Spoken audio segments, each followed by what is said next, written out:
Okay, good evening all. Positive stock with doctor Apurva રાવલસામાં તમારા બધાનું સ્વાગત છે. અને આજે સન્ડે અને સન્ડેની સાંજે એકેડેમિક ડિસ્કશન કરવાની હોય એટલે થોડું તમને પણ લાગતું હશે કે એકેડેમિક ડિસ્કશન, પણ એની સાથે ઘણી બધી વાતચીત. આજે ન્યૂ એજ્યુકેશન પોલિસી એના વિશે વાત કરવા જઈ રહ્યા છીએ. અને તમને બધાને કાલે જે રક્ષાબંધન છે તેને પણ શુભેચ્છાઓ આપીએ છીએ. અને આજે 67 શો છે અને લોકડાઉન 3 એપ્રિલથી ચાલુ કરીને આજે આપણે જર્ની દરેક જગ્યાએ ચાલુ છે. ઘણા બધા સ્ટાલવર્સને આપણે મળી રહ્યા છીએ અને એમની સાથે આપણે ડિસ્કશન પણ કરી રહ્યા છીએ. આજે જે વ્યક્તિત્વને આપણે મળવા જઈ રહ્યા છીએ એ વ્યક્તિત્વ વિશે તમને ઘણી બધી વાતચીત કરવી છે. એમની સાથે આપણે વાતચીત કરતા તમને ક્યાંક ક્વેશ્ચન્સ હોય તો પણ તમે પૂછશો તો એના જવાબો આપણે લેતા રહીશું. અને સૌથી ઇમ્પોર્ટન્ટ છે કે ક્વેશ્ચન્સ એટલા બધા છે કે ન્યૂ એજ્યુકેશન પોલિસી જ્યારે ઇમ્પ્લિમેન્ટ કરવાની વાત થઈ તો ન્યૂ એજ્યુકેશન પોલિસીમાં સૌથી પહેલા ક્વેશ્ચન્સ એવો પણ આવ્યો કે આ પોલિસીઝને આપણે કેટલા લેવલે ઇમ્પ્લિમેન્ટ કરી શકીશું, ક્યારે ઇમ્પ્લિમેન્ટ કરી શકીશું. અને એના સિવાય બીજો ક્વેશ્ચન એ પણ ઇમ્પોર્ટન્ટ ક્વેશ્ચન એ પણ હતો કે કેટલી જલ્દીથી એની ઇફેક્ટિવનેસ મેજર કરી શકાશે. સો અધર થિંગ ઇઝ આ બધા ક્વેશ્ચન્સના જવાબ આપણે આજે મેળવવાના છે. આપણી સાથે આજે છે ડોક્ટર એસુ જુનારે છે, director institute of forensic science અને जीएफएसयू गांधीनगर. पहला पण जैसे आप लोगों से बात पहले भी जब बात हुई थी तब भी सर ने जब रूरल एग्रीकल्चर के बारे में हमारे पोर्टल से बहुत सारी बात की थी, जो टेक्निकल बातें हैं विद फिगर्स और फैक्ट, और उनको हमेशा जो हमारे लिए जितने भी हैं उनके लिए भी एक सबसे बड़ी उपलब्धि ये होती है कि हमारे ज्ञान में भी बहुत बढ़ोतरी होती है, हम भी उससे अपडेट होते हैं. तो आज सर यहाँ पे तो वेलकम करते हैं सर डॉक्टर एसओ जुनारे सर को. और दूसरे हमारे साथ हैं आज टीएस जोशी सर, डायरेक्टर है जीसीईआरटी. बहुत सारे क्वेश्चंस होंगे आप लोगों को एजुकेशन के बारे में, प्री एजुकेशन के बारे में, प्राइमरी एजुकेशन के बारे में, other thing is secondary education के बारे में. तो ये आज उनसे बात करना एक अवसर है और आप सबके लिए बहुत सारी चीजें जो क्वेश्चंस हमारे दिमाग में हैं उनको ज्यादातर क्वेश्चन की जगह हम उनको शेयरिंग की बात करेंगे. तो जब भी सर से बात हुई तो उनकी कंसेंट मिली. तो सबसे पहले थैंक यू वेरी मच के सर कि आपने कंसेंट दी, क्योंकि सबसे बड़ी बात यही होती है कि जो लोग इस फील्ड में जो जिन्होंने ड्राफ्ट बनाए तब उन्होंने उनको पढ़ा हुआ है, उनकी इनसाइट गवर्नमेंट ने भी ली हुई होती है, वही लोग आज जो प्लेटफॉर्म से बात करते हैं तो बहुत अच्छी तरीके से हम लोगों तक पहुंच सकते हैं. तो thank you very much sir. तो सर एक क्वेश्चन, पहला तो क्वेश्चन नहीं है लेकिन ये कि ये जनरली इनसाइट्स से हम शुरू करते हैं कि व्हाट्स बेसिकली इनसाइट, इसकी जरूरत क्यों हुई. हम दोनों माध्यम से बात करेंगे. गवर्नमेंट ने भी बोला है कि मदर टंग से मदर लैंग्वेज टंग से जो है 1 से 5 साल तक जो बच्चे जो पढ़ने वाले हैं 1 से 5 स्टैंडर्ड उनके लिए तो कंपलसरी है. लेकिन आप हम दोनों लैंग्वेज में बात करेंगे. गुजराती भी बहुत सारे दर्शक सुनते हैं और हिंदी में भी सुनते हैं. तो सबसे पहले ये क्वेश्चन यही था सर कि ये जरूरत क्यों 34 ईयर्स के बाद में जब हमने इम्प्लीमेंट किया तो क्या जरूरत है, हम ग्लोबल स्टैंडर्ड के साथ कैसे मैच करेंगे. तो ये सबसे पहले शेयरिंग्स की शुरुआत करते हैं. टीएस जोशी सर, आप को जरा प्लीज ये इनसाइट्स आपका. हाँ हाँ sir please sir. Joshi sir नमस्ते. जुनारे सर अने अपूर्व भाई अने अपूर्व भाई ना माध्यम थी जोड़ायेला सौ मित्रों. पहलो जो प्रश्न है કે આ રાષ્ટ્રીય શિક્ષણ નીતિની જરૂરિયાત શા માટે છે. આજના ટાઈમ્સ ઓફ ઇન્ડિયામાં મોદી સાહેબે કહ્યું છે કે NP focuses on producing job creator, not job seekers. મિત્રો એના પરથી આપણને ખ્યાલ આવે છે, પરંતુ 21મી સદીમાં આપણી જે જરૂરિયાત છે એ જે 20મી સદીમાં હતી એનાથી જુદા પ્રકારની છે. એટલે 21મા સદીને અનુરૂપ આપણું રાષ્ટ્ર બનાવવું હોય, દુનિયાની સાથે કદમ મિલાવવા હોય અને આવનારી જે ચેલેન્જીસ વિદ્યાર્થી જ્યારે નાગરિક બને છે ત્યારે એની સામે જે આવવાની છે, આ બધા પડકારોને ઝીલવા માટે સમયાંતરે શિક્ષણ નીતિ પણ બદલવી જોઈએ. આ નીતિને કારણે જ સમગ્ર તંત્રની અંદર કંઈ ને કંઈ ફેરફાર આવે, જેને કારણે વિદ્યાર્થીઓને આવતીકાલનો એક રાષ્ટ્રનો સમર્થ નાગરિક બનાવવા માટે આની અત્યંત જરૂરિયાત હોય છે. અને એ વસ્તુને ધ્યાનમાં રાખીને જ 21મી સદીમાં જરૂરિયાત કેવી હશે, તો એના આધાર તરીકે સસ્ટેનેબલ ડેવલપમેન્ટ ગોલ્સ જે સમગ્ર વિશ્વમાં બધાએ સ્વીકાર્યા છે, 2015માં ભારતે પણ એમને માન્યતા આપી છે. તો એ સસ્ટેનેબલ એજ્યુકેશન ગોલમાં જે 4 નંબરનો ગોલ છે એ શિક્ષણ પરનો છે. એની વાત હું આગળ સ્લાઇડમાં આપને કરીશ. તો આ એક એવા પ્રકારની નીતિ છે કે જેમાં આપણા મૂળિયા સંસ્કૃતિ અને કલા, આપણી જે ધરોહર છે એના છે, અને ટેકનોલોજીના ઉપર પાંદડા છે, એવા પ્રકારનું વૃક્ષની આપણે કલ્પના કરી શકીએ. તો આપણા જે મૂળ છે એ ભૂલી જવાના નથી, અને જે ઝાડ એનો મૂળ ભૂલી જાય એ ઝાડ જીવે નહીં, એ આપણને બધાને ખબર છે. તો એ ઝાડને જીવંત રાખીને આપણે 21મી સદીમાં કેવી રીતે આગળ વધી શકીએ એની વાત કરેલી છે. 21મી સદીના શિક્ષણની વાત ડેલોર્સ કમિશને પણ કરેલી હતી કે 21મી સદીમાં શિક્ષણ કેવું હશે. લર્નિંગ ધ ટ્રેઝર વિધિન એમની બુકમાં બહુ વિગતે આપ્યું છે. બીજી મેં વાત કરી તમને સસ્ટેનેબલ ડેવલપમેન્ટ ગોલની. તો 21મી સદીમાં આપણી જરૂરિયાત શું છે?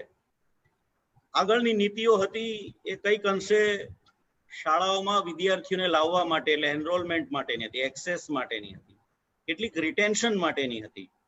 પરંતુ હવે પછીની જે નીતિ છે, હવે પછીની આપણી જે જરૂરિયાત છે એ એનાથી આગળ જઈને ક્વોલિટી એજ્યુકેશન ફોર લાઈફ, કે હવે જે પડકારો છે એ પડકારોને ઝીલી શકીએ, પ્રોબ્લેમ સોલ્વિંગ કરી શકીએ, ક્રિટિકલ થિંકિંગ કરી શકીએ, અને જે રોટ લર્નિંગની અત્યાર સુધી જે બોલબાલા રહી છે એમ કહો તો ચાલે, કારણ કે આપણે એક્ઝામ ફોકસ વધારે થતા હતા, તો એમાં બહુ સ્પષ્ટપણે કહેવામાં આવ્યું છે કે પરીક્ષાઓને માટે શીખવાનું નથી.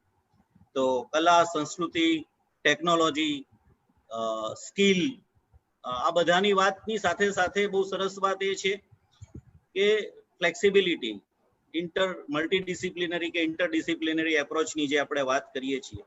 આપણે મનોવિજ્ઞાન ભણાવીએ છીએ ત્યારે આપણે કહીએ છીએ વૈયક્તિક ભિન્નતા, સમાજમાં પણ ડગલે ને પગલે બોલીએ છીએ, 5 આંગળીઓ સરખી નથી.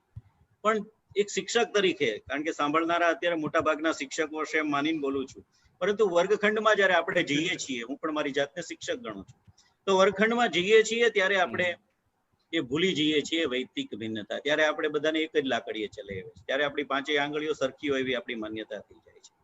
તો એ આવનારા સમયની જે માંગ છે એને ધ્યાનમાં રાખીને આ નીતિ છે એ આવી રીતે આવવી જોઈએ, એટલે જરૂરિયાત એ છે. પ્રશ્નો જ ના હોય તો અમારી ટીમે એક પ્રેઝન્ટેશન તૈયાર કરેલું છે, એનાથી શરૂઆત થઈ શકે. હું ઝડપથી મને આપેલા સમયમાં મારું પૂરું કરીશ. એમાં કેટલાક તમે જે પ્રશ્નો છે એના જવાબ પણ એમાં આવી શકે એવું બને.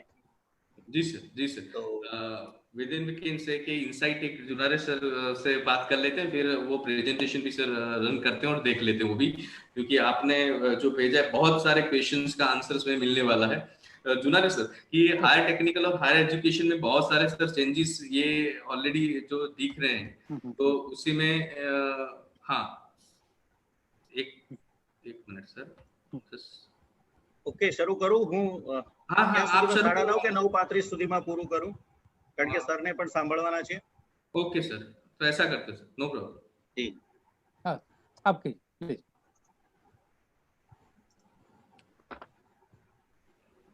તો બધા લોકો આમ તો જાણે જ છે, ડોક્ટર કે કસ્તુરી રંગનના અધ્યક્ષ સ્થાને આ શિક્ષણ નીતિ 34 વર્ષ બાદ આપણને પ્રાપ્ત થઈ.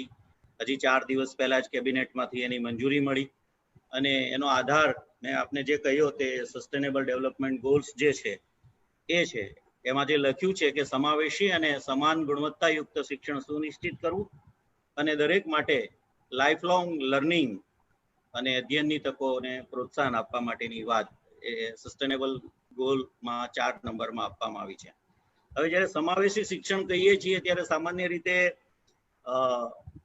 શિક્ષણ સાથે જોડાયેલા છે એ ઇન્ક્લુઝિવ એજ્યુકેશનનો અર્થ છે એ માત્ર CWSN, children with special need, એવા બાળકો માટેનું શિક્ષણનો કરે છે. અહીં આપણે સમગ્ર પ્રક્રિયા દરમિયાન જ્યારે પણ ઇન્ક્લુઝિવ કે સમાવેશી શિક્ષણની વાત કરીશું ત્યારે જે લોકો આખી સિસ્ટમમાંથી એક્સક્લુડ છે એટલે કે ભાષાકીય રીતે, કલ્ચરની રીતે, તો એવા બધા જ લોકો જે શાળામાં નથી અથવા શાળામાં છે અને એની જરૂરિયાત સંતોષાતી નથી, એવા બધા જ લોકોને આપણે ઇન્ક્લુઝિવ એજ્યુકેશનનો ભાગ સમજશું. તો બહુ બધા પ્રશ્નો જે છે આપણને લોકોએ પૂછ્યા કે 5+3+3+4 એટલે શું? તો ફાઉન્ડેશનલ લર્નિંગ નો જે કરિક્યુલમ છે એને 5 વર્ષમાં વહેંચવામાં આવ્યો છે. પહેલા 3 વર્ષ છે એ અત્યારે જે ECC તમે જોઈ રહ્યા છો, early child care and education, તો એ 2 રીતે અપાય છે. મુખ્યત્વે એક સરકારી સિસ્ટમમાં આંગણવાડીના સ્વરૂપમાં અપાય છે. આંગણવાડીમાં 3 વર્ષ, 3 થી 6 વર્ષ સુધીની જોગવાઈ આંગણવાડીમાં છે. બીજું સિનિયર કેજી, જુનિયર કેજી અને પ્લે ગ્રુપ એમ કરીને 3 વર્ષ જે લોકોને પોસાય છે એ લોકો ખાનગી શાળામાં એ રીતે એક વ્યવસ્થા છે. હવે આ વય જૂથને શાળાની સાથે જોડવામાં આવ્યું છે, સ્કૂલની પેટર્ન સાથે જોડવામાં આવ્યું છે. અત્યાર સુધી આપણે સમજતા હતા 10+2, તો 10 વર્ષ શાલેય શિક્ષણ ને પછીના 2 વર્ષ વધારાના એમ કરીને 12 વર્ષ સુધી હાયર એજ્યુકેશન, હાયર સેકન્ડરીના ગણીને આપણે 12 વર્ષ સુધીની સિસ્ટમમાં હતા. તો આ વર્ષનો આ મોટો ફેરફાર એ છે નવી નીતિનો કે બીજા 3 વર્ષ જેને સ્કૂલ લાગ્યું છે, બધા જ શાલેય શિક્ષણની અંદર 12+3 એમ કરીને 15 વર્ષની શિક્ષણ વ્યવસ્થા છે એ વિચારવામાં આવી છે. કારણ કે પ્રી સ્કૂલ કહીએ છીએ ત્યારે સ્કૂલ તો એ છે જ. તો એની જરૂરિયાતના સંદર્ભે પણ પ્રશ્નો થાય છે કે આને શું કામ જોડવામાં આવ્યું છે? તો મકાનમાં જેવી રીતે આપણે પાયો મજબૂત કરીએ છીએ એવી જ રીતે પૂર્વ પ્રાથમિક શિક્ષણ એ સમગ્ર શિક્ષણનો પાયો છે. ત્યાંથી બાળક છે એના જ્ઞાનાત્મક વિકાસની શરૂઆત થાય છે, થોડી અનૌપચારિક, થોડી ઔપચારિક એવી રીતે. એમાં ભાષાકીય વિકાસ, મેથેમેટિક્સ બંને આવે, પરંતુ ક્યાંય લખવાનું આવે નહીં. એટલે સામયિક વિકાસ, સામાજિક વિકાસ અને સાયકોમોટર એક્ટિવિટીઝ એટલા માટે આવવાની છે, એના આંગળા અને એના મગજના કોઓર્ડિનેશન માટેની બહુ બધી પ્રવૃત્તિઓ એ પૂર્વ પ્રાથમિક શિક્ષણની અંદર જેટલી મજબૂત રીતે થાય એટલું આગળનું શિક્ષણ છે એ મજબૂત બને. આપણે ત્યાં ગીજુભાઈ બધેકાએ બહુ સરસ રીતે આનો અભ્યાસક્રમ મૂકેલો છે અને ખૂબ બધી પ્રવૃત્તિઓ એને માટે આપેલી છે. એટલે જેટલી પણ વાત કરીશું બધામાં પેડાગોજિકલ પ્રોસેસની વાત કરીએ ત્યારે પણ એ જ વસ્તુ ફરીથી આવશે. એટલે કે આ પાયો છે એ ખૂબ મહત્વનો છે અને પ્રત્યેક બાળકને આ અર્લી પૂર્વ પ્રાથમિક શિક્ષણ છે એ મળવું જોઈએ. હવે આંગણવાડી છે જ, તો એમાં ન્યુટ્રિશન ફોકસ વધારે છીએ, એને બદલે એ શિક્ષણના પણ કેટલીક પ્રાથમિક જરૂરિયાત છે, જે શરૂઆત છે એ સરકારી વ્યવસ્થા એમની વાત મજબૂતાઈથી મુકાય. આનાથી વંચિત છે તો શરૂઆતના સ્વરૂપમાં સ્કૂલ રેડીનેસ તરીકે 3 મહિનાના મોડ્યુલની 3 વર્ષ પૂર્વ પ્રાથમિક અને ધોરણ 1 અને 2 એને ફાઉન્ડેશનલ લર્નિંગ એવું નામ આપ્યું છે અને ફાઉન્ડેશનલ લર્નિંગ માટેની એક ફોરમની રચના પણ સરકાર આગળ કરશે એવું નીતિની અંદર વંચાય છે. બીજું છે 3 થી 5 ધોરણ અને 6 થી 8 મિડલ તબક્કો, અને મોટો ફેરફાર છે એ છે કે 9 થી 12 ને એક સળંગ યુનિટ તરીકે આપણે જોવાનું છે. તો આ પહેલું જે છે ECC, એમાં 5 વર્ષ સુધી તો દરેક બાળકને માટે આ પ્રિપરેટરી ક્લાસ કે બાળવાટિકા જેવી વ્યવસ્થા કરવામાં આવશે. આ બધી ધોરણ પહેલા છે. મુક્ત અને સુરક્ષિત ઉચ્ચ ગુણવત્તાયુક્ત આંગણવાડી, પ્રી સ્કૂલ, બાલવાટિકામાં પ્રવેશ પણ બધા માટે હવે ફરજિયાત રહેશે. સ્વાભાવિક છે એની પેડાગોજીની જે વાત કરી છે એ ફ્લેક્સિબલ રહેશે. રમત ગમત પ્રવૃત્તિ, આનંદદાયી પ્રવૃત્તિના મારફત રહે એ સ્વાભાવિક છે. હવે શિક્ષણના તમામ સ્તરે પ્રવેશની જે યુનિવર્સલાઇઝેશનની વાત છે, સાર્વત્રિકીકરણની વાત છે, એની ખાતરી આપી છે. તો જે બાળકો શાળાની બહાર છે એમને પણ શાળામાં પાછા લાવવા માટેના ઓલ્ટરનેટિવ કેમ્પ, ઓલ્ટરનેટિવ સ્કૂલિંગની વ્યવસ્થા, એના સેન્ટર્સ વગેરેની વાત પણ આમાં સારી રીતે કરવામાં આવી છે. સહભાગી અધ્યયન, જેને આપણે પીયર લર્નિંગ, એક બાળક બીજા બાળક પાસેથી શીખે. ક્લાસરૂમની અંદર જ્યારે વર્ગ વ્યવસ્થા હોય છે ત્યારે ટીચર છે એ ટીચર ડાયરેક્ટેડ એટલે કે શરૂઆત કરવામાં આવે છે. સેકન્ડ ફેઝ છે પ્યુપિલ ઇન્ટરેક્શન, એટલે બીજા બાળક પાસેથી શીખે અને એમ ક્રમશઃ સેલ્ફ લર્નિંગ તરફ બાળકને લઈ જવાનો એ આપણું લક્ષ્ય હોય છે. તો આમાં આપણે ત્યાં સામાન્ય રીતે વર્ગખંડો જોઈએ ત્યારે વર્ગખંડની અંદર પ્રશ્નોત્તરીને બહુ અવકાશ નથી, બીજા વિદ્યાર્થીઓની સાથેના ચર્ચાને પણ અવકાશ નથી. ત્યારે એક પેડાગોજીકલ શિફ્ટ નીતિની અંદર બહુ સરસ રીતે મૂકી દીધેલું છે કે આ થવું જોઈએ ને આવું થશે ત્યારે જ શિક્ષણની અંદર ફેર પડશે. જ્યાં સુધી શિક્ષક જ 30 મિનિટ બોલતો રહેશે ત્યાં સુધી એ વન વે પ્રક્રિયા છે. એ ખરા અર્થની અંદર આપણે જેને લર્નિંગ કહીએ છીએ એવું નથી. તો એ લર્નિંગ કરવા માટે જે ઘણા બધી રીતો છે એમાંથી પહેલી શરત પણ એ જ છે કે પીયર લર્નિંગ બહુ અસરકારક હોય છે. તો જે લર્નિંગ આઉટકમ છે એમને હું જરા ઝડપથી આગળ વધુ એટલા માટે કે સમય ઓછો છે. અધ્યયન નિષ્પત્તિ સિદ્ધિ માટેની વાત છે. શાળાઓ બાંધવા માટે પ્રોત્સાહન આપશે. વૈદિક અને અવૈદિક રીતે પણ જે રીતે થાય શિક્ષણની વ્યવસ્થા એ થવી જોઈએ. પ્રવેશ સાર્વત્રિક જાય. હા, સ્લાઇડ ચેન્જ થાય છે ને હું કરું ત્યારે? નથી થતી સર, નથી થતી સર, નથી થતી. ઓકે, તો અત્યારે મારી સામે ત્રીજી સ્લાઇડ ચાલે છે. ઓકે, કરી દઉં છું. તો આ જે વ્યવસ્થા છે સમગ્ર રીતે સાર્વત્રિક યુનિવર્સલાઇઝેશન એજ્યુકેશનની જ્યારે વાત કરી ત્યાં સુધી અત્યાર સુધી 6 થી 14 વર્ષની વાત હતી. હવે 3 વર્ષથી 18 વર્ષ સુધીની વાત છે. હવે નવી સ્લાઇડ દેખાય છે સ્ક્રીન પર? Yes sir, yes sir, yes sir. Okay, તો આવા શાળા બહારના બાળકોને શાળામાં લાવવા માટે એસડીજી ના ગોલ એચીવ કરવા માટે એ કરતા બહુ સરસ વાત છે આમાં શાળા સંકુલ દ્વારા સંસાધનની વહેંચણી. એટલે શાળાઓ છે એક બીજી શાળાઓને મદદ કરે, એના જોડાણ થાય, પરંતુ એ રિસોર્સ જે ફ્રી રિસોર્સ છે, દાખલા તરીકે શાળા બંધ થઈ જાય 5 વાગે પછી એનું મેદાન ખાલી છે, એના હોલ ખાલી છે, એની સંગીતના સાધનો છે, એની પાસે કમ્પ્યુટર લેબ છે, આવી અનેક વ્યવસ્થાઓ છે. એનો અસરકારક ઉપયોગ ચેતના કેન્દ્ર તરીકે કેવી રીતે થાય એની પણ અનેક તબક્કાઓ રીતો હવે પછીથી આપણે એ વિચારવી પડશે. નેક્સ્ટ કરવી પડશે.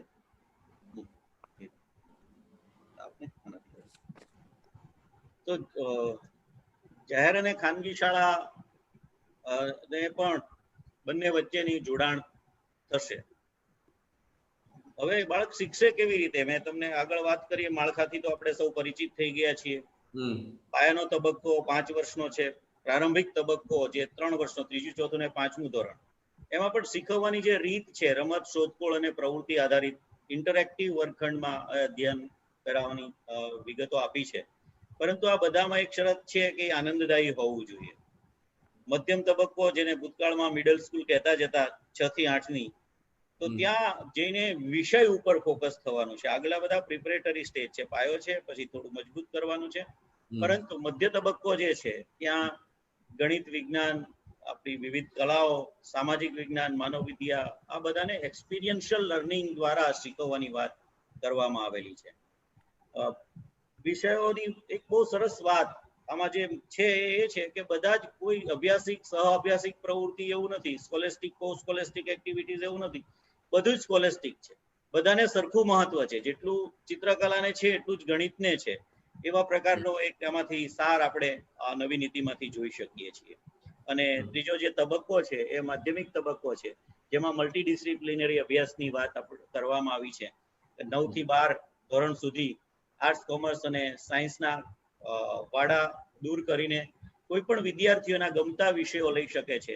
એટલે સાયન્સની સાથે સંગીત પણ લઈ શકાય એવી આપણને વાત અત્યારે આ ડોક્યુમેન્ટ પરથી સમજાય છે. અને ભૂતકાળમાં એવી ઘણી બધી ચર્ચાઓ થઈ છે, જેને આધારે આપણે એમ ચોક્કસ કહી શકીએ કે વિષયો માટે વિદ્યાર્થીઓની રુચિ પ્રમાણે એ વિષયની પસંદગી જુદી જુદી ડિસિપ્લિનમાંથી કરી શકશે. હવે ઈસીસી નું જે માળખું છે પૂર્વ પ્રાથમિક શિક્ષણનું, એમાં એના માટેનું એક ફ્રેમવર્ક બનાવવાની વાત છે, national curriculum pedagogical framework for ECC. આ ફ્રેમવર્કની અંદર શું કેવું હશે એનો કેટલીક વિગતો આ ડોક્યુમેન્ટમાં મૂકી છે કે એમાં લિપિ, ભાષાઓ, સંખ્યાઓ, ગણન, રંગો, આકાર, વર્ગખંડની અને બહારની રમતો, કોયડાઓનો સમાવેશ છે. આ બધા ઉપરાંત એ ક્રિટિકલ થિંકિંગ કરી શકે, પ્રોબ્લેમ સોલ્વિંગ કરી શકે અને વિવિધ કલાઓનો ઉપયોગ અને કુદરતને સાથે જોડવાની વાત પણ આમાં લખેલી છે. તો આ રીતનું મોડ્યુલ છે, આ રીતનું આખું ફ્રેમવર્ક છે એ એનસીઈઆરટી ની જવાબદારીમાં આવે છે અને એમાં રિસર્ચ બેઝ પ્રેક્ટિસ પણ હશે. સ્કૂલ પ્રિપરેશનના મોડ્યુલની વિવિધ વિગતો એમાં આપવામાં આવશે.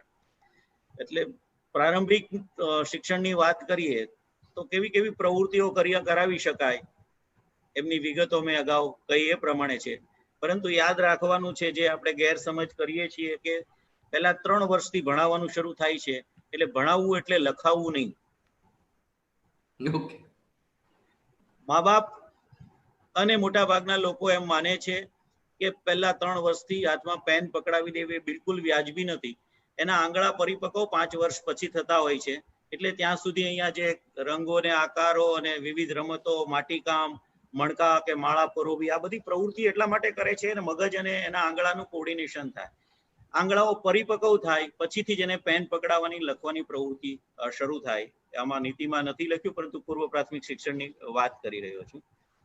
તો મિશન મોડમાં 3જા ધોરણ સુધીમાં પાયાની સાક્ષરતા અને ગણનની વાત આપેલી છે. મિત્રો, દુનિયામાં બધી જ જગ્યાએ અત્યારે ગુણવત્તાની જે બૂમ છે, ગુણવત્તાની જે ફરિયાદ છે, એને ધ્યાનમાં રાખીને જેટલી અહીંયાથી ભાષા અને ન્યુમરસી એટલે ગણનનું કોન્સેપ્ટ પાયાના ક્લિયર થઈ જાય તો વિદ્યાર્થીને આગળ ઉપર સમજવામાં ખૂબ સારું રહે. આપણે વાત કરીએ જ્યારે લિટરસીની, ત્યારે અક્ષરોથી છોડીને આખું વાક્ય યોગ્ય ઝડપ સુધી વાંચી શકે. ઝડપ પણ મહત્વની છે. જો યોગ્ય ઝડપથી વાંચી શકશે તો એ કોમ્પ્રિહેન્શન કરી શકશે. તો આ શરૂઆતના તબક્કાનું ફોકસ છે એ યોગ્ય રીતે વાંચન સુધી, એટલે લિટરસી યોગ્ય મેળવે એના પર છે. આને માટે પુસ્તકોને પ્રોત્સાહન આપવામાં આવ્યું છે. પુસ્તકો કહીએ છીએ ત્યારે અર્લી રીડર્સ, જેનો ખ્યાલ આપણા રાજ્યની અંદર બહુ ઓછો છે, એવા પ્રકાશકો એવા પુસ્તકો પ્રસિદ્ધ જ નથી કરતા કે જેમાં બહુ મોટા મોટા ચિત્રો હોય, એક શબ્દ લખેલો હોય, આગળ જતા એક વાક્ય લખેલું હોય, બહુ પછીના સ્ટેજની અંદર ગ્રેડમાં આગળ જઈએ તો 2-3 લીટીનો એક પેરેગ્રાફ લખેલો હોય, પરંતુ ચિત્ર ખૂબ મોટા હોય. તો એવા જે અર્લી રીડર્સ છે એવા પ્રકારના પુસ્તકોને પ્રોત્સાહન આપવું જોઈએ. આગળ વાત કરીએ પ્રમાણે જે બાળકો શરૂઆત થાય દાખલા તરીકે આવતા જ વર્ષથી, તો જેમને એવા પૂર્વ પ્રાથમિકનો અનુભવ નથી મળ્યો એને માટે ખાસ કરીને સ્કૂલ રેડીનેસનું 3 માસ માટેનું શાળા તત્પરતા મોડ્યુલ આપવાની વાત છે. અહીંયા એક શબ્દ છે વન નેશન વન પ્લેટફોર્મ, એટલે દીક્ષા, જેના પર ખૂબ બધું મટીરિયલ ઓપન એજ્યુકેશનલ રિસોર્સિસ તરીકે આપણને મળે છે. આ એક નેશનલ રિપોઝિટરી છે, digital infrastructure four knowledge sharing. તો એના પર આવું બધું સાહિત્ય અવેલેબલ કરાવવામાં આવશે. એની વિગતો પણ આમાં જણાય છે. આગળ લાઇબ્રેરીની વાત કરી તો એવી અર્લી રીડર્સ અને ડિજિટલ લાઇબ્રેરી પણ સાંકળવામાં આવશે. આ અભ્યાસક્રમ કેવા પ્રકારનો હશે? તો કે સૌથી પહેલી વાત કરી છે અભ્યાસક્રમમાં ઘટાડો કરવાની, કે જે કોર એલિમેન્ટ છે એ વિગતવાર આપવામાં આવશે, કોન્સેપ્ટ આપવામાં આવશે. તો તમામ વિષયની જે અભ્યાસક્રમ છે એની મૂળભૂત જરૂરિયાતને ધ્યાનમાં રાખીને બાકીની વધારે વિગતો છે એ ઘટાડવામાં આવશે. આ વિગતો એવી હશે જે એને ક્રિટિકલ થિંકિંગ તરફ લઈ જાય. પાઠ્યપુસ્તકની રચના એવી હશે કે જે ઇન્ટરેક્ટિવ પ્રકારે શિક્ષકને પ્રોત્સાહિત કરે. અને બહુ સરસ વાત કરવામાં આવી છે, કોઈ પણ એક વોકેશન, કોઈ પણ એક સ્કિલ શીખવવાની વાત છે અને 6ઠ્ઠા ધોરણથી છે, ત્યારે એક્સપિરિયન્શિયલ લર્નિંગ માટે 10 દિવસની ઇન્ટર્નશીપની જે જોગવાઈ છે એ ખરેખર આવકારદાયક છે. પ્રેક્ટિકલ અને થિયરી જેટલા છૂટા છે એટલું નુકસાન આપણે સૌએ ભોગવી ચૂક્યા છીએ, ભોગવતા રહ્યા છીએ. એટલે વધારેમાં વધારે એક્સપિરિયન્શિયલ લર્નિંગ વાળું બને. વર્ગખંડના જુદા જુદા ટોપિક પણ અને જે સ્કિલ શીખવાની છે એ બધામાં એક્સપિરિયન્શિયલ લર્નિંગના અનુભવો અમને આપવાના રહે. આ વાત ગોખણપટ્ટી વાળી રોટ લર્નિંગ વારંવાર લખવામાં આવ્યું છે, દૂર કરવા માટે શું શું કરી શકાય એની વિગતો જ્યારે એનસીઈઆરટી આપણને 2021માં નેશનલ કરિક્યુલમ ફ્રેમવર્ક આપશે એમાં એ બધી જ વિગતો હશે. National curriculum framework for school education છે, એટલે national curriculum framework for teacher education જે 2009માં પ્રસિદ્ધ થયું હતું. આ બંનેનો સુધારો એક સાથે થાય તો નવા શિક્ષકો પણ એ જ રીતે બને. અને એ બંને જૂન 21ની મર્યાદા છે એનસીઈઆરટીની, ત્યારે આપણે એમને આપણને પ્રાપ્ત થશે એમાં ઘણા બધા ઇનપુટ્સ હશે કે કેવી રીતે આપણે આગળ વધવાનું છે. ક્ષમતાલક્ષી શિક્ષણની વાત આપણે અહીંયા ક્ષમતા કો લર્નિંગ આઉટકમ કો કે બહુ પહેલાના જમાનામાં ઓબ્જેક્ટિવ કહેતા હતા. આ બધું જ પહેલેથી પ્રી ડિસાઇડેડ છે. એના માટે શું શું કરવું એવા પ્રકારના મોડ્યુલની રચના, વિવિધ વિષયોના સંકલનની વાત, અને સરસ વાત કરી છે વાર્તા કથન આધારિત પદ્ધતિઓનું સંકલન કરવામાં આવશે. તો મિત્રો, વાર્તા છે આબાલ વૃદ્ધ સૌ કોઈને આકર્ષે છે. તો આ વાર્તાઓ છે એના પેડાગોજીના એક ટૂલ તરીકે આપણે કેવી રીતે ઉપયોગ કરી શકીએ, ડ્રામાને કેવી રીતે ઉપયોગ કરી શકીએ, અને સૌથી મહત્વની વાત છે એ સાયન્ટિફિક ટેમ્પર કેળવવા માટેની વાત છે. બંધારણીય મૂલ્યોના અભ્યાસ સાથે સાથે વૈજ્ઞાનિક અભિગમ કેવી રીતે આપણે વધારે મજબૂત કરી શકીએ. માનસિક અને શારીરિક સ્વસ્થતાની વાત છે. પ્રતિ વર્ષે સ્કૂલ હેલ્થ પ્રોગ્રામ થવો જોઈએ. દફતરનો ભાર હળવો કરવાની વાત છે. ડિસેબલ ફ્રેન્ડલી સ્કૂલ બનાવવાની વિગતો પણ છે, જેમાં અનુસંધાનમાં આપણા રાજ્યમાં ખૂબ સારી એવી પ્રગતિ છે કે પ્રત્યેક બાળકને એક્સેસિબિલિટી મળે એટલા માટે આવા પ્રયત્નો છે. શૈક્ષણિક કેલેન્ડરમાં પણ બેગલેસ ડે, જેની મેં વાત કરી કે ઇન્ટર્નશિપ દરમિયાન એવી રીતે વ્યવસ્થા ગોઠવવાની વાત છે. ટેકનોલોજીના ઉપયોગ એના વગર તો હવે ચાલે એમ જ નથી. એટલે બ્લેન્ડેડ મોડમાં અત્યારે પણ આપણે આવી ગયા છીએ કોરોના કાળમાં. ફિઝિકલી અને ડિજિટલી બંનેનો ઉપયોગ વિદ્યાર્થીઓ કરતો થાય ત્યારે જે મોટે ભાગે એ સેલ્ફ લર્નિંગ તરફ જાય એને માટે આપણે પ્રયત્ન કરવો જોઈએ. મૂલ્યાંકન છે એ નવા પ્રકારે વિચારવાની વાત છે. એક મૂલ્યાંકન તો સતત સર્વગ્રાહી મૂલ્યાંકનના ભાગ સ્વરૂપે ફોર્મેટિવ એસેસમેન્ટના ઘણા બધા તરીકા હોઈ શકે, પરંતુ એક સિસ્ટમમાં સુધાર લાવવા માટે વિદ્યાર્થીઓ ક્યાં છે, કેવી રીતે કરી રહ્યા છે એ જાણવા માટે ધોરણ 3, 5 અને 8ના અંતે એક સેન્સસ સર્વે, સેન્સસ એસેસમેન્ટ કરવાની વાત છે આ નીતિની અંદર ખૂબ જ નવી રીતે મુકાઈ છે. અત્યાર સુધી આ 3, 5 અને 8ના સર્વે એ સેમ્પલ બેઝ કરવામાં આવતા હતા. નેશનલ અચીવમેન્ટ સર્વે કે નેશનલ એસેસમેન્ટ સર્વેના નામે એનસીઆરટી દ્વારા થતા હતા, જેનાથી સિસ્ટમને એક ઇનપુટ મળતું હતું. પરંતુ આપણે આરટીની સાથે જોડીએ તો પણ 3, 5 અને 8માં અત્યારે નો ડિટેન્શન ને બદલે હવે ડિટેન્શન થયું છે, ત્યારે પણ આ ધોરણોની એક્ઝામ લેવા માટેની આપણે વાત કરી રહ્યા છીએ. તો એક જુદી રીતે 3, 5, 8, 10 અને 12 આટલા પ્રકારે એક સેન્સસ એસેસમેન્ટની વાત આવી રહી છે. અને માટે કેન્દ્રીકૃત પરીક્ષા, મૂળ સંકલ્પના, જ્ઞાનના ઉપયોજન, ગોખણપટ્ટીથી બહાર અને તંત્રના સુધાર માટે આ પરીક્ષા છે એવું સ્પષ્ટ આપણે સમજવાનું છે. એટલે 9 થી 12 માટે પણ એક પરખ કરીને એક નેશનલ સેન્ટર છે, performance assessment, review and analysis of knowledge four holistic development. તો આવું એક નેશનલ સેન્ટર છે જે આ વિવિધ પ્રકારની ટેસ્ટિંગ છે અને એસેસમેન્ટ છે કેવી રીતે કરવું એમની વિગતો એમનાથી દ્વારા જાણવા મળશે. નેશનલ ટેસ્ટિંગ એજન્સીની પણ અહીંયા જોગવાઈ કરેલી છે. એક સારી વાત એ છે કે પૂર્વ પ્રાથમિકથી લઈને 12મા ધોરણ સુધીનું એક સળંગ પ્રગતિ પત્રક, સંગૃહિત માહિતી પત્રક બનાવવાની વાત એ બિલકુલ નવા પ્રકારની છે, જેથી આગળના ધોરણના શિક્ષકોને અને ઓવરઓલ રીતે બાળકને પણ કયા વય જૂથમાં કેવો વિકાસ થયો હતો એ જાણી શકાશે. એમાં માત્ર માર્ક્સને બદલે એના વિવિધ કૌશલ્યો, એની ક્ષમતા વગેરેની અને કલા કે જે કંઈમાં એમણે ભાગ લીધો છે, દરેક વસ્તુ કરેલા પ્રોજેક્ટની નોંધ એમાં હશે એવા પ્રકારનું એક સંગ્રહિત માહિતી પત્રકની વાત છે. મીડિયમ ઓફ ઇન્સ્ટ્રક્શન એટલે કે પહેલા 5 ધોરણ સુધી માતૃભાષામાં જ શિક્ષણ. આ ખરેખર સારી વાત એટલા માટે છે કે દુનિયાનો એવા કોઈ દેશ નથી કે જે પોતાની માતૃભાષામાં શિક્ષણ ન આપતું હોય. માતૃભાષા કે ભાષા છે એ માત્ર ભાષા નથી, પરંતુ સંસ્કૃતિ છે. ભાષાના મારફત બાળકને એની સંસ્કૃતિનો ખ્યાલ આવે છે. તો એ જે ઘરમાં બોલાય છે કે જે વાતાવરણમાં છે એનાથી વિપરીત, અને એ પણ પહેલા ધોરણથી એ શિક્ષણના માધ્યમ તરીકે સ્વીકારવામાં આવે, એની ઘણી બધી અસરો બાળકના વિકાસ પર થતી હોય છે એવું માનવામાં આવે છે. એટલે દુનિયાના બધા જ દેશો, આપણે જેને યુરોપ કન્ટ્રી કહીએ છીએ, એને પણ જ્યારે એમની લેંગ્વેજ જુદી હોય છે ત્યારે પહેલા એટલે શરૂઆતમાં એ લોકો પણ ઇંગ્લિશ શીખવતા નથી. ફિનલેન્ડ આજે દુનિયાનો એજ્યુકેશનલી સૌથી સારો દેશ લોકો ગણે છે, ત્યાં પણ એનું શિક્ષણ છે એ ફિનિશ લેંગ્વેજમાં છે. તો માતૃભાષાનું શિક્ષણની વાત છે અહીંયા બહુ ભાર મૂકીને કરવામાં આવી છે. અમલીકરણ આપણે સૌએ સાથે મળીને કરવાનું હોય છે. થ્રી લેંગ્વેજ ફોર્મ્યુલાની વિગતો પણ આપેલી છે. શાળાઓએ શું કરવાનું છે?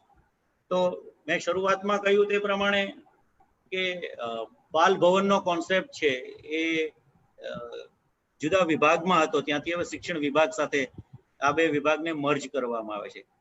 તો બાલ ભવનની જે પ્રવૃત્તિઓ છે એ શાળાઓને મળે, વધારેમાં વધારે શહેરોમાં જ્યાં શક્ય છે ત્યાં બાલ ભવનોની શરૂઆત થાય.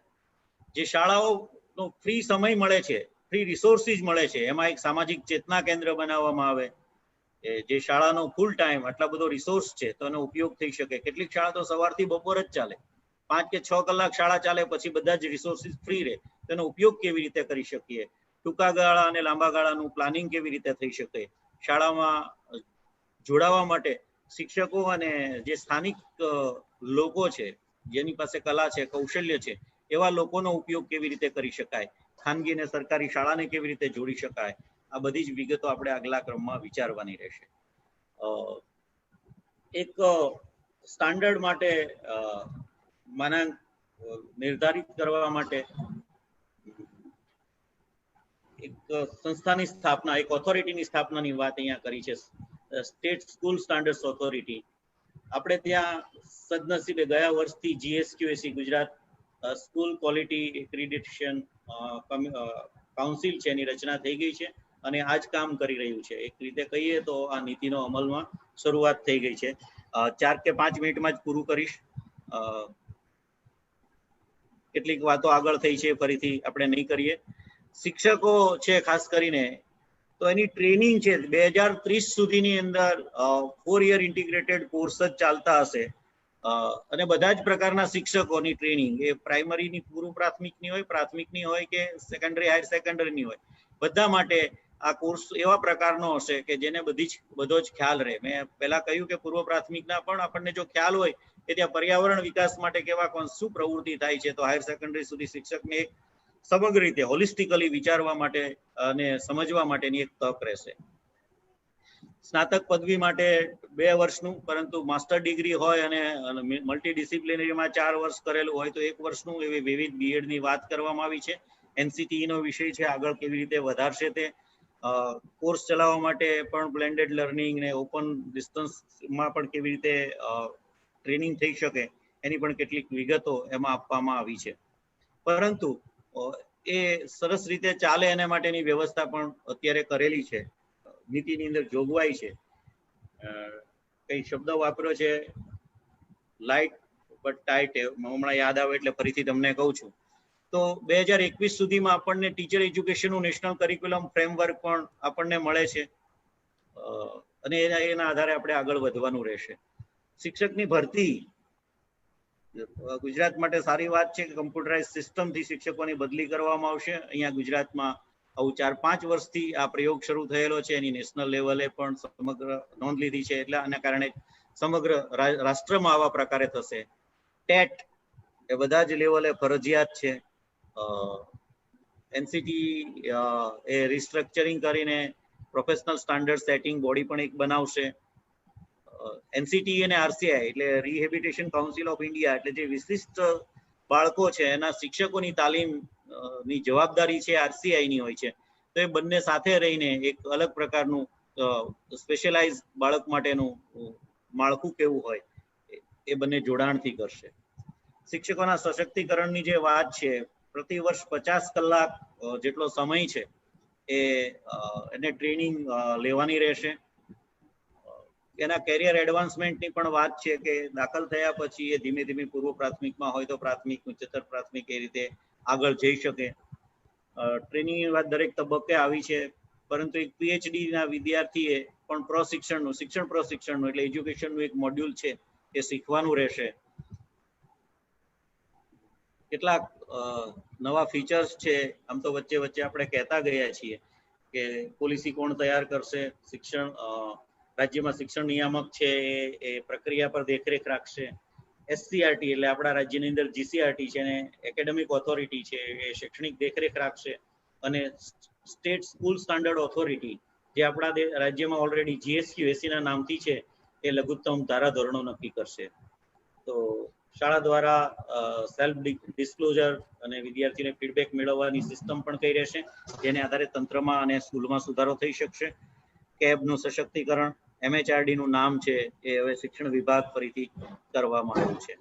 પૂરું કરું, કારણ કે મેં મારો ટાઈમ પૂરો કર્યો છે.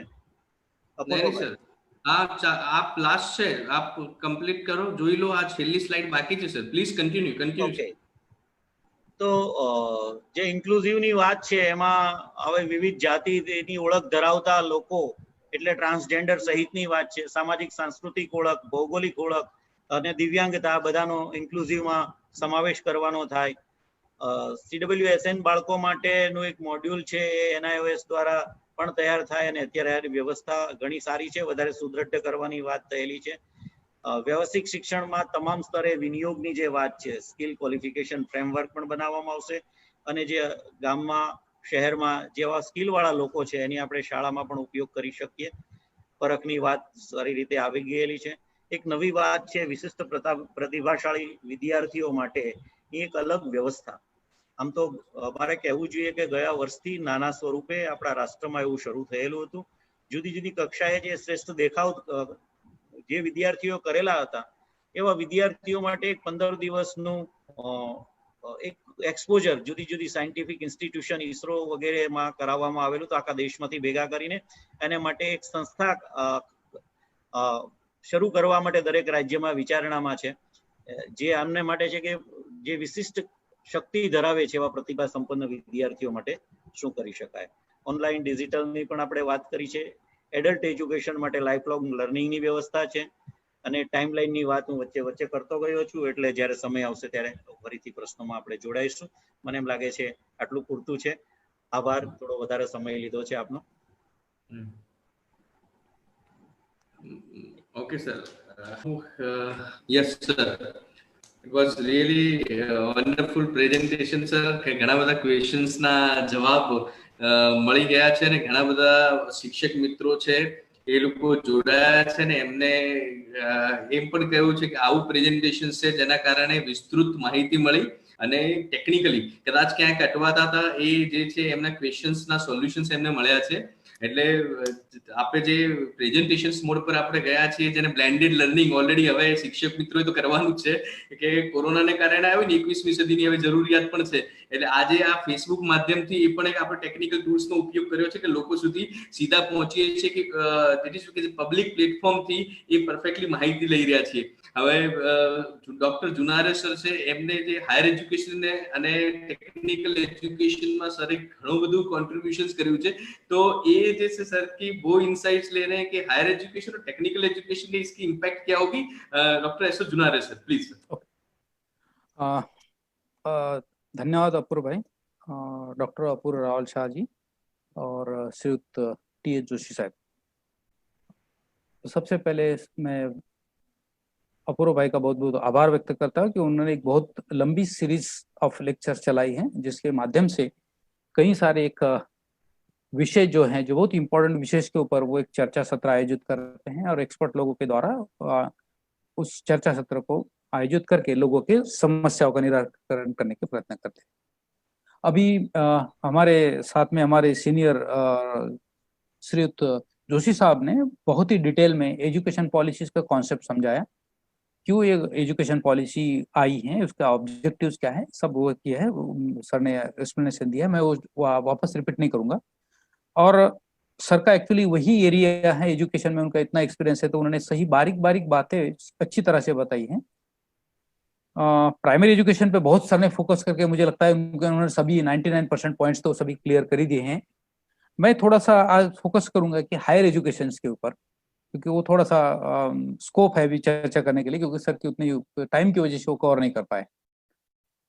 अभी इस जैसा सर ने बताया कि 34 ईयर्स के बाद में ये पॉलिसी आई है, तो क्या 34 ईयर्स जो हमारे एजुकेशन सिस्टम चल रही थी, क्या उसमें कोई अच्छी नहीं थी, ऐसा उसका अंदाजा निकाला जा सकता है, या उसका अर्थ निकाला जा सकता है? ऐसा नहीं. हमारी एजुकेशन सिस्टम एक्चुअली पहले भी कहा जाता है कि दुनिया में बहुत अच्छी एक एजुकेशन सिस्टम इंडिया की मानी जाती है। लोग हमारी एजुकेशन सिस्टम को फॉलो करते हैं, उसको एक बोलते हैं रोल मॉडल मानते हैं। परंतु जैसा सर ने भी चर्चा किया है कि जैसे जैसे समय की डिमांड होती है उस टाइप का हमारे हर एक नीति में परिवर्तन करना पड़ता है। पहले जो हमारी पॉलिसी थी कि भाई कि एक कहा जाता था कि हमें एक कंजम्पशन पर्पस के लिए या हमारे उपभोग के लिए हम लोग चीजें बनाते थे। खेती में हम लोग उपजीविका करने के लिए खेती करते थे। जैसा जैसा समय बीतता गया, इंडस्ट्रियलाइजेशन आ गया, उसके बाद में एटोमाइजेशन आ गया, उसके बाद में अभी एक आईटी सेक्टर्स का आ गया, आईटी के बाद में भी अभी हम लोग आर्टिफिशियल इंटेलिजेंस की तरफ जा रहे हैं। तो हर एक चीज के लिए जो जरूरत थी वो जरूरत बदल गई है। हम लोग हर एक चीज अभी आईटी के थ्रू करना चाहते हैं। मशीन लर्निंग कॉन्सेप्ट आया है, और आप जो नए नए कॉन्सेप्ट आए हैं उस कॉन्सेप्ट आप सिर्फ पढ़ने के लिए नहीं, उसका हम लोग लाइफ में उपयोग करते हैं। आज कोई सी ऐसी चीज नहीं कि जिसको हम लोग एडवांस टेक्नोलॉजी का यूज नहीं करते हैं। और हमारे एजुकेशन सिस्टम में ये बुकिश नॉलेज तो था, ऐसा नहीं है हमारे पास था, लेकिन उसको हम लोग व्यावहारिक स्वरूप में उपयोग में नहीं लाते थे। हम लोग एजुकेशन सिस्टम को दो मार्ग समझते थे कि डिग्री लेने का माध्यम हमारे लिए, और दूसरा नौकरी पाने का माध्यम। इसके द्वारा हमें कैसी नौकरी मिलेगी, या उसके द्वारा हम लोग हमारा एक किसी तरह से व्यापार बढ़ा सकते हैं। इस टाइप का हम लोग उसका उद्देश्य मान रहे थे। सर ने बोला कि what are the learning outcome, ये हमें पक्का नहीं पता था कि मैंने बीकॉम करने के बाद मुझे क्या मिलेगा या बीएससी करने के बाद क्या मिलेगा, ये पता नहीं है। भाई बीएससी करना क्यों किया है, जहां एडमिशन मिली हमने वो किया, या किसी ने हमें बताया वो किया। हमारा गोल फिक्स नहीं था। तो जो प्राइमरी एजुकेशन से जो अभी सिस्टम आ रही है कि आपको शुरुआत से ही वोकेशनल नॉलेज और आपके इंटरेस्ट के एरिया का नॉलेज दिया जाएगा। तो आप ये एजुकेशन सिस्टम में बदलाव ये लाया है कि आपकी रुचि किस एरिया में है, आपका नॉलेज किस एरिया में है, उस एरिया में आपको आगे बढ़ने के लिए ये आपको प्रवृत्त करता है, ये आपको मोटिवेशन देता है। और इसमें फोकस जैसा किया है कि वोकेशनल एजुकेशन के ऊपर ज्यादा फोकस किया है।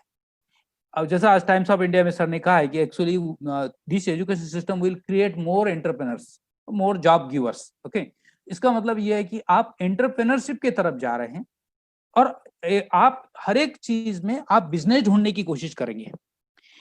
अब इसमें आप देखेंगे कि इंक्यूबेशन सेंटर्स आप इसमें लिखा है, देन नए नए प्रोजेक्ट के बारे में कहा है, रिसर्च के बारे में ज्यादा फोकस है। पूरे एजुकेशन सिस्टम में देखेंगे आपको 3-4 पॉइंट हमेशा रिपीट किए हुए नजर आएंगे। उसके अलावा एक इंपॉर्टेंट चीज ये कही है कि आपका कल्चर क्या है, आपका हेरिटेज, इंडियन कल्चर क्या है, आपके यहाँ पर कौन कौन सी रूढ़ी है, फिलोसॉफी क्या है, आपकी भाषाएं कौन सी है, ये सब जो है ये इसका भी आपको संगोपन या उसका भी आपको जतन करना है। इसलिए भी इस एजुकेशन सिस्टम में फोकस दिया है। तीसरी बात ये हुई है कि आपको आपके सुविधा के अनुसार एजुकेशन मिलेगा, मतलब आपकी भाषा में मिलेगा, आपके जगह पर मिलेगा, आपके इंटरेस्ट का मिलेगा।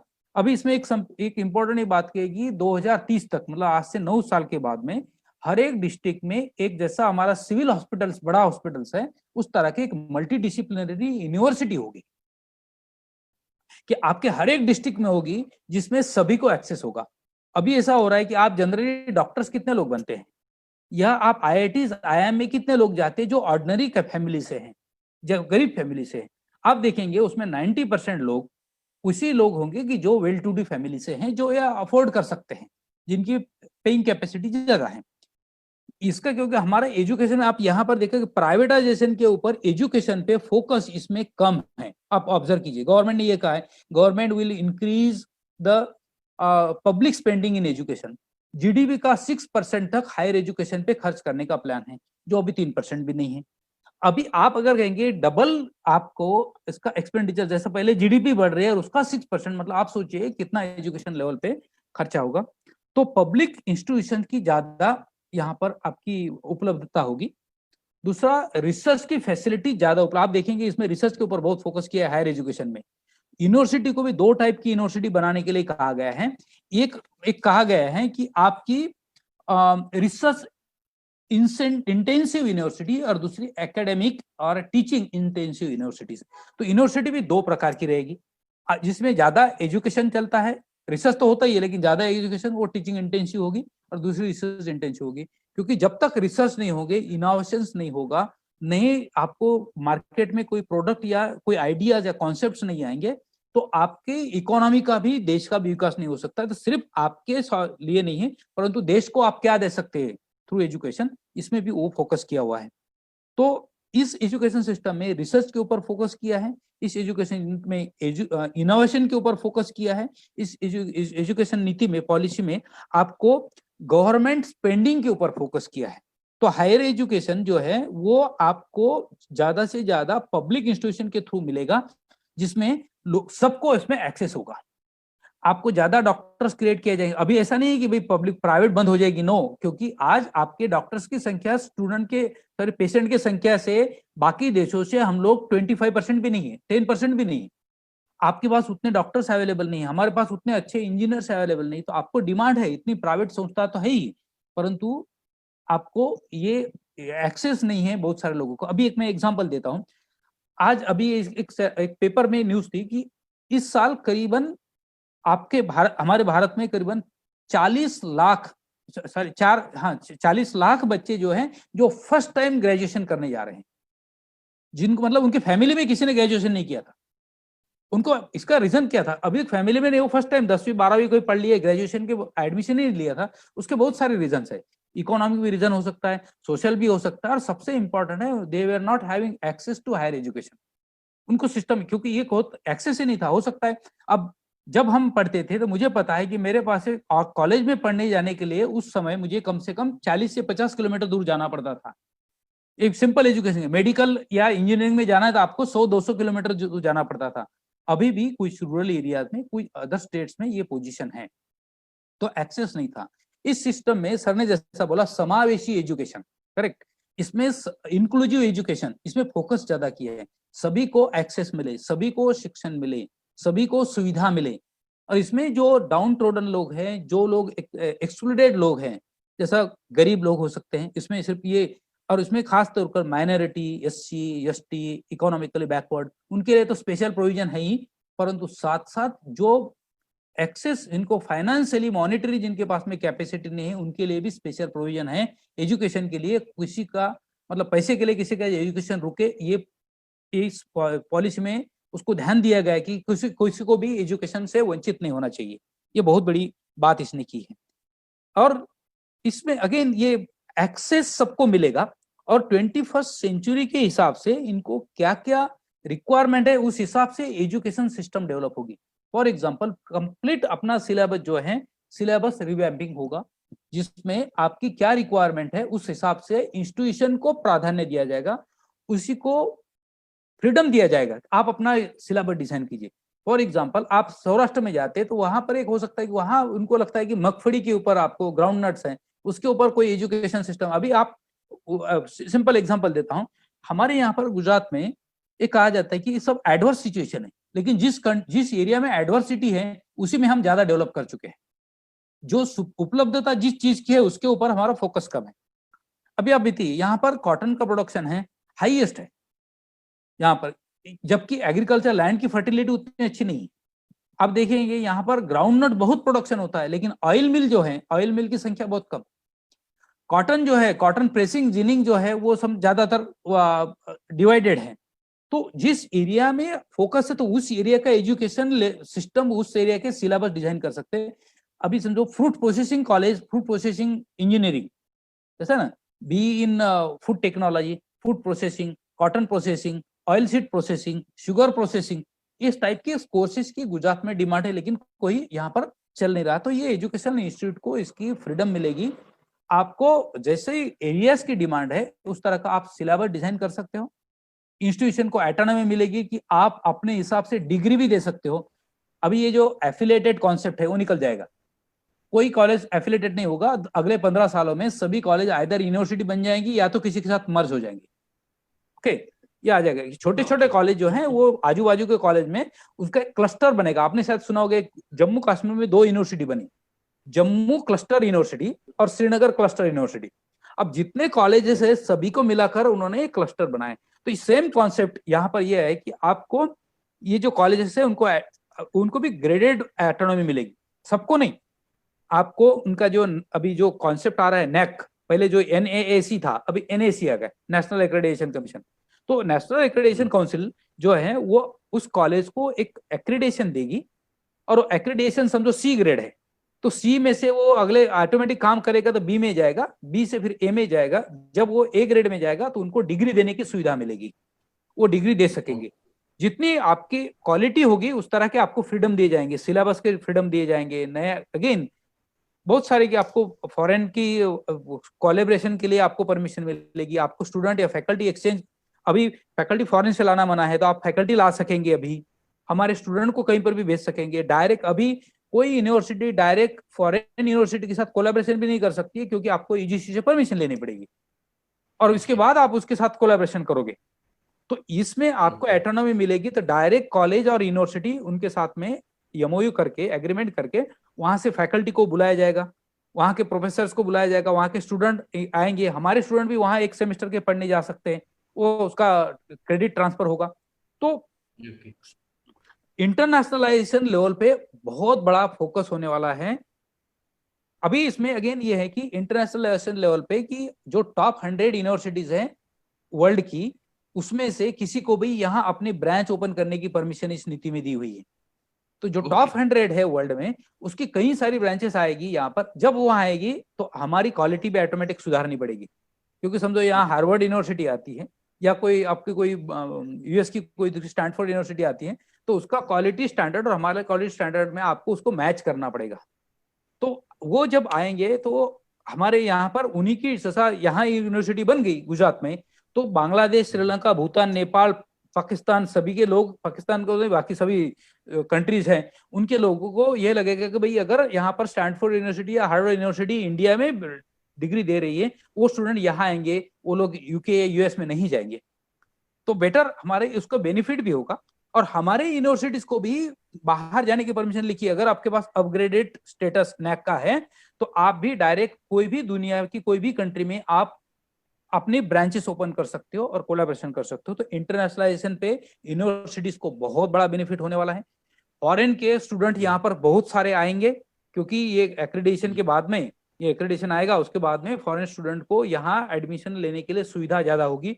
हर एक कॉलेज को और यूनिवर्सिटी को इस पॉलिसी में लिखा है कि आपके पास में एक इंटरनेशनल डिपार्टमेंट होना चाहिए, इंटरनेशनल स्टूडेंट डिपार्टमेंट, उनके लिए इंटरनेशनल लेवल की सभी सुविधा होनी चाहिए। तो इंडिया एक एजुकेशन हब बनाने के लिए प्रयत्न किया जा रहा है, और यहाँ पर मैक्सिमम लोग यहाँ पर बाहर के लोग पढ़ने आए तो वो बड़ा बेनिफिट होने वाला है। और जैसा सर ने अभी कहा है कि सस्टेनेबल ग्रोथ, ये सस्टेनेबल ग्रोथ सिर्फ आपको ये नहीं देखना कि जो ऑलरेडी ग्रोथ तो है, बट अगेन कोई चैलेंजेस आ सकते हैं, तो वो चैलेंजेस को मीट करते हुए भी हमारा यहाँ पर ग्रोथ तो कंटिन्यू होना ही चाहिए। तो इस तरह का डायनामिक हमारे syllabus system, pedagogy system change होगी, टीचर्स को ऑटोनॉमी होगी, आप अपनी मेथड अपने आप नक्की करो। Teachers will decide teaching methodology, teachers will decide the syllabus, उनके examination pattern teachers will decide. तो फुल ऑटोनॉमी कॉलेजेस को मिलेगी। अभी इसमें जो कुछ थ्रेट्स भी हैं, उसमें ये इसका आने के बाद क्या, ये जो मल्टी डिसिप्लिनरी कॉलेज बहुत सारे आएंगे, अभी कोई आर्ट्स, कॉमर्स, साइंस, ये वाटर टाइप कंपार्टमेंट है वो निकल जाएंगे। There will not be any special arts, commerce and science कि भाई आर्ट्स का लड़का है, मैं यहाँ पर BA इकोनॉमिक्स कर रहा हूँ, मैं इकोनॉमिक्स पढ़ते पढ़ते मुझे अगर लगता है कि अहमदाबाद में JVS कॉलेज में म्यूजिक पढ़ाया जाता है, तो I can opt that music course. अभी कॉलेज में नहीं, इन अदर कॉलेजेस आल्सो, क्योंकि उनके नेशनल रिपोजिटरी बनेगी जहां पर आपके क्रेडिट जो कोर्स के वहां उस सिस्टम के थ्रू डिपॉजिट होंगे। आपको कहा जाएगा कि BA में आपको टोटल समझो फॉर एग्जांपल 24 क्रेडिट आपको लेने हैं, 4-4 क्रेडिट का एक सब्जेक्ट है, तो आपने 3 क्रेडिट वहां से लिए, 3 credit Gujarat forensic science university से लिए, 3 क्रेडिट गुजरात यूनिवर्सिटी से लिए, 2 क्रेडिट लॉ यूनिवर्सिटी से लिए, आपने BA कर लिया, तो you can get BA। Okay, ये जरूरी नहीं कि आपको स्टैंडर्ड एंड फिक्स सिलेबस होगा, इसमें कहा गया कि फ्लेक्सिबिलिटी दी हुई है, स्टूडेंट को फुल फ्लेक्सिबिलिटी है। हमारा एजुकेशन सिस्टम क्या था कि यहाँ पर एक टीचिंग ओरिएंटेड था, स्टूडेंट ओरिएंटेड नहीं। स्टूडेंट को क्या चाहिए, उसका इंटरेस्ट क्या है, पढ़ते पढ़ते उनको लगा कि नहीं मुझे अब एजुकेशन म्यूजिक में नहीं पढ़ना है, मुझे दूसरा कोई सब्जेक्ट पढ़ना है, तो उसको फ्लेक्सिबिलिटी होगी इन एंड आउट की भी। जैसा इसमें जो लिखा है कि first year, second year, third year, ये एजुकेशन फ्लेक्सिबल है। आप जैसा इग्नू का पहले था, अगर आप MBA करने जाते हो आपने फर्स्ट ईयर में कर लिया तो आपको डिप्लोमा इन फाइनेंशियल मैनेजमेंट देंगे। आपने अगेन एक 6 महीने का 2-3 सब्जेक्ट कर लिया तो आपको डिप्लोमा इन मार्केटिंग मैनेजमेंट देते थे। फिर बाद में diploma in higher human resource management देते थे। और पूरे सब्जेक्ट आपने 21 सब्जेक्ट कंप्लीट किए कि उसको आपको एमबीए देते थे। अभी भी इग्नू देती है हमारी। ये जो सिस्टम थी, अभी ये एक फ्लेक्सिबल सिस्टम थी, बट यहाँ पर वो डिप्लोमा देते थे, जिसका ये लोग यहाँ पर ये कहा है कि आपको सर्टिफिकेट मिलेगा। तो सर्टिफिकेट इंडस्ट्री को मान्य होगा, क्योंकि यहाँ इंडस्ट्री के साथ कोलैबोरेशन करेंगे। तो अभी आपके रिक्रूटमेंट रूल में भी प्रोविजन आएगी कि अच्छा, हाँ, certificate in economics, certificate in science, certificate in chemistry. तो आपको अगर 1 साल कंप्लीट करके ऐसा लगा कि भाई 1 साल के बाद मुझे जॉब मिल रहा है, मैं जाऊँ, मुझे कोई प्रॉब्लम आया, मैं जॉब में जाऊंगा, फिर वहां से 1 साल के बाद वापस अगेन दूसरे साल में करके सेकंड ईयर में मुझे डिप्लोमा मिलेगा, थर्ड ईयर में मुझे डिग्री मिलेगी।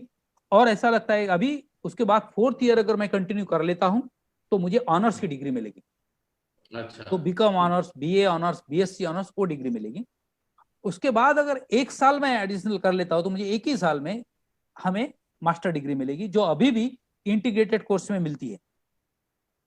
अच्छा, हाँ, अभी भी इंटीग्रेटेड कोर्स जो हमारे जैसा हमारा एमबीए इंटीग्रेटेड है, तो 4 साल के बाद में यूजीसी ने परमिशन दी है 2016 में। आपको अगर कंटिन्यू इंटीग्रेटेड कोर्स करता है तो आपको 1 साल का 20% रिलैक्सेशन दिया जाता है। With in 4 years you can get master degree, अभी भी है। तो ये उसमें फ्लेक्सिबिलिटी इस कोर्स में भी दी है। तो आपको ये इस टाइप का 4 साल का फ्लेक्सिबल एजुकेशन दिया गया है ऑनर्स डिग्री तक। और इसके बाद ये जो रखा है, हाँ पूछिए। सर, इसमें एक क्वेश्चन साथ में ये भी है कि जितने मास्टर्स कोर्स के बारे में जैसे पीएचडी करते थे, तो अब पीएचडी के लिए यूजी के में 4 इयर्स जो किसी ने कंप्लीट किए तो डायरेक्टली पीएचडी कर पाएंगे या मास्टर्स में जाना पड़ेगा, इसके बाद में पीएचडी होगा? अभी एग्जिस्टिंग की बात कर रहे हैं या पुराने? नहीं, न्यू एजुकेशन पॉलिसी में ऐसा है, आपको इसके लिए मास्टर डिग्री तो लगेगी। पीएचडी के लिए ग्रेजुएशन के ये नहीं होगा कि भाई ग्रेजुएशन करना है तो आपको उसके बाद पोस्ट ग्रेजुएशन भी करना पड़ेगा, उसके बाद ही पीएचडी के लिए मिलेगी। PhD is post master degree. Okay, तो आपको ये जिस कोर्स में और कुछ भी फ्लेक्सिबिलिटी भी होगी, इसमें ये भी दिया है कि अगर कोई कोर्सेस ऐसे, जैसा अभी भी अपन यहाँ पर कई यूनिवर्सिटीज में चलता है कि जिसने बीटेक किया है, बीटेक के बाद में डायरेक्ट पीएचडी में एडमिशन मिलती है कई यूनिवर्सिटी में अभी भी। ओके, हाँ, तो इसमें भी ऐसी पॉलिसी आएगी, यूजीसी तैयार करेगी। क्योंकि देखिए इसमें ये है, एजुकेशन ये कॉन्करेंट लिस्ट में आने वाला सब्जेक्ट है। Like home department, police department जैसा, कि ये हमारे सेंट्रल गवर्नमेंट के भी अख्तियार में, अधिकार में आता है, स्टेट गवर्नमेंट के आता है। तो सेंट्रल गवर्नमेंट ने उसके लिए एजुकेशन पॉलिसी बना दी है। अब इसी बेस पे स्टेट गवर्नमेंट अपनी पॉलिसी बनाएंगे, हर एक स्टेट गवर्नमेंट, और स्टेट गवर्नमेंट फिर उस पॉलिसी का इंप्लीमेंट करेंगे। अभी हर एक स्टेट गवर्नमेंट अपनी अपनी पॉलिसी बता सकते हैं, परंतु ये जो मेजर फ्रेमवर्क उन्होंने बना के दिया है उसको डिवेट नहीं करना है, उसके अंदर आप चेंज कर सकते हैं। तो आपको 4 साल के बाद में, आपको अगर कोई स्टेट गवर्नमेंट परमिशन देता है, इसमें आपको ग्रेजुएशन के बाद में स्पेशल टेक्निकल सब, जैसा अभी IITs का एक आया है, कोई स्टूडेंट एक SSIP में है, स्टार्टअप स्टूडेंट, स्टार्टअप के एक्टिविटीज कर रहा है, और उसने कुछ एक इनोवेशन कर लिया, थोड़ा सा उसने बना दिया, कोई एक आधा प्रोटोटाइप आइटम बना लिया या प्रूफ ऑफ कॉन्सेप्ट बना दिया, तो he will be able to get PhD degree. ठीक है, तो पीएचडी डिग्री मतलब आपको थीसिस लिखना जरूरी नहीं है। ठीक है, तो आपको ये भी हो सकता है आपने कुछ प्रोडक्ट बना दिया, तो प्रोडक्ट बनने के बाद दैट इज रिसर्च। अब वो रिसर्च उन्होंने किया। अभी समझो पॉलिटिकल लोगों को हम डीलिट डिग्री देते हैं या कोई व्यक्ति को देते हैं क्योंकि उन्होंने उस एरिया में कॉन्ट्रीब्यूशन दिया है, ये एक उसका स्टूडेंट का कॉन्ट्रीब्यूशन है। तो ये आपको फ्लेक्सिबिलिटी मिलेगी। ऐसी कई यूनिवर्सिटीज अभी डिसाइड करेगी कि आपको पीएचडी देने के लिए अलग अलग स्वरूप रखेंगे, और कोर्सेज भी ऐसा रखेंगे, master courses with research, master course without research.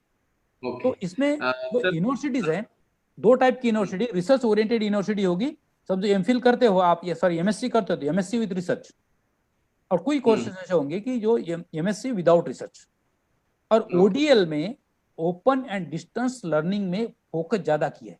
Again इसमें जो जॉब कर रहे हैं उनके लिए हर एक टाइप का education open and distance learning होगा। अभी समझो फॉर एग्जांपल आप बीएससी करना चाहते हो, तो बीएससी के लिए आपको रोज क्लास में आना पड़ता है क्योंकि लेबोरेटरी है। बीकॉम के लिए ठीक है, चलेगा, यूजीसी भी परमिशन देगी कि भाई बीकॉम है, बीए है, तो आप घर से पढ़ सकते हो। बट लेबोरेटरीज वर्क जो होते थे उनके लिए ओपन डिस्टेंस लर्निंग में प्रोविजन ये है, टेक्नोलॉजी का उपयोग करो, वर्चुअल लैब का उपयोग करो, आप किसी के साथ कोलैबोरेशन करो, वहां आपकी जहां जहां है वहां पर लेबोरेटरी का उपयोग करो। समझो मैं फार्मेसी कंपनी में नौकरी करता हूँ, मैं बीफार्म करना चाहता हूँ, तो बीफार्म में एडमिशन लेके मैं डिस्टेंस एजुकेशन के साथ वहां पर उस जहां फार्मेसी में कंपनी में काम करता हूँ वहां की मशीन में ऑपरेट करूँ और उसके थ्रू मैं मेरे लेबोरेटरी का काम कंप्लीट करूँ। तो आपको ओपन डिस्टेंस लर्निंग के थ्रू ही आपको हर एक एजुकेशन, अभी क्या था सिर्फ ह्यूमैनिटीज का एजुकेशन अलाउड था, ओपन एंड डिस्टेंस एजुकेशन, अभी इसके बाद सभी टाइप के एजुकेशन इसमें आपको अलाउड होंगे। ओके, सर ने जो बताया कि बहुत सारे हायर एजुकेशन और टेक्निकल एजुकेशन के बारे में, अब थोड़े क्वेश्चंस हैं जो ऑलरेडी स्क्रीन पे दिख रहे हैं और they are also we can say we can consider. तो जीएस जोशी सर हैं।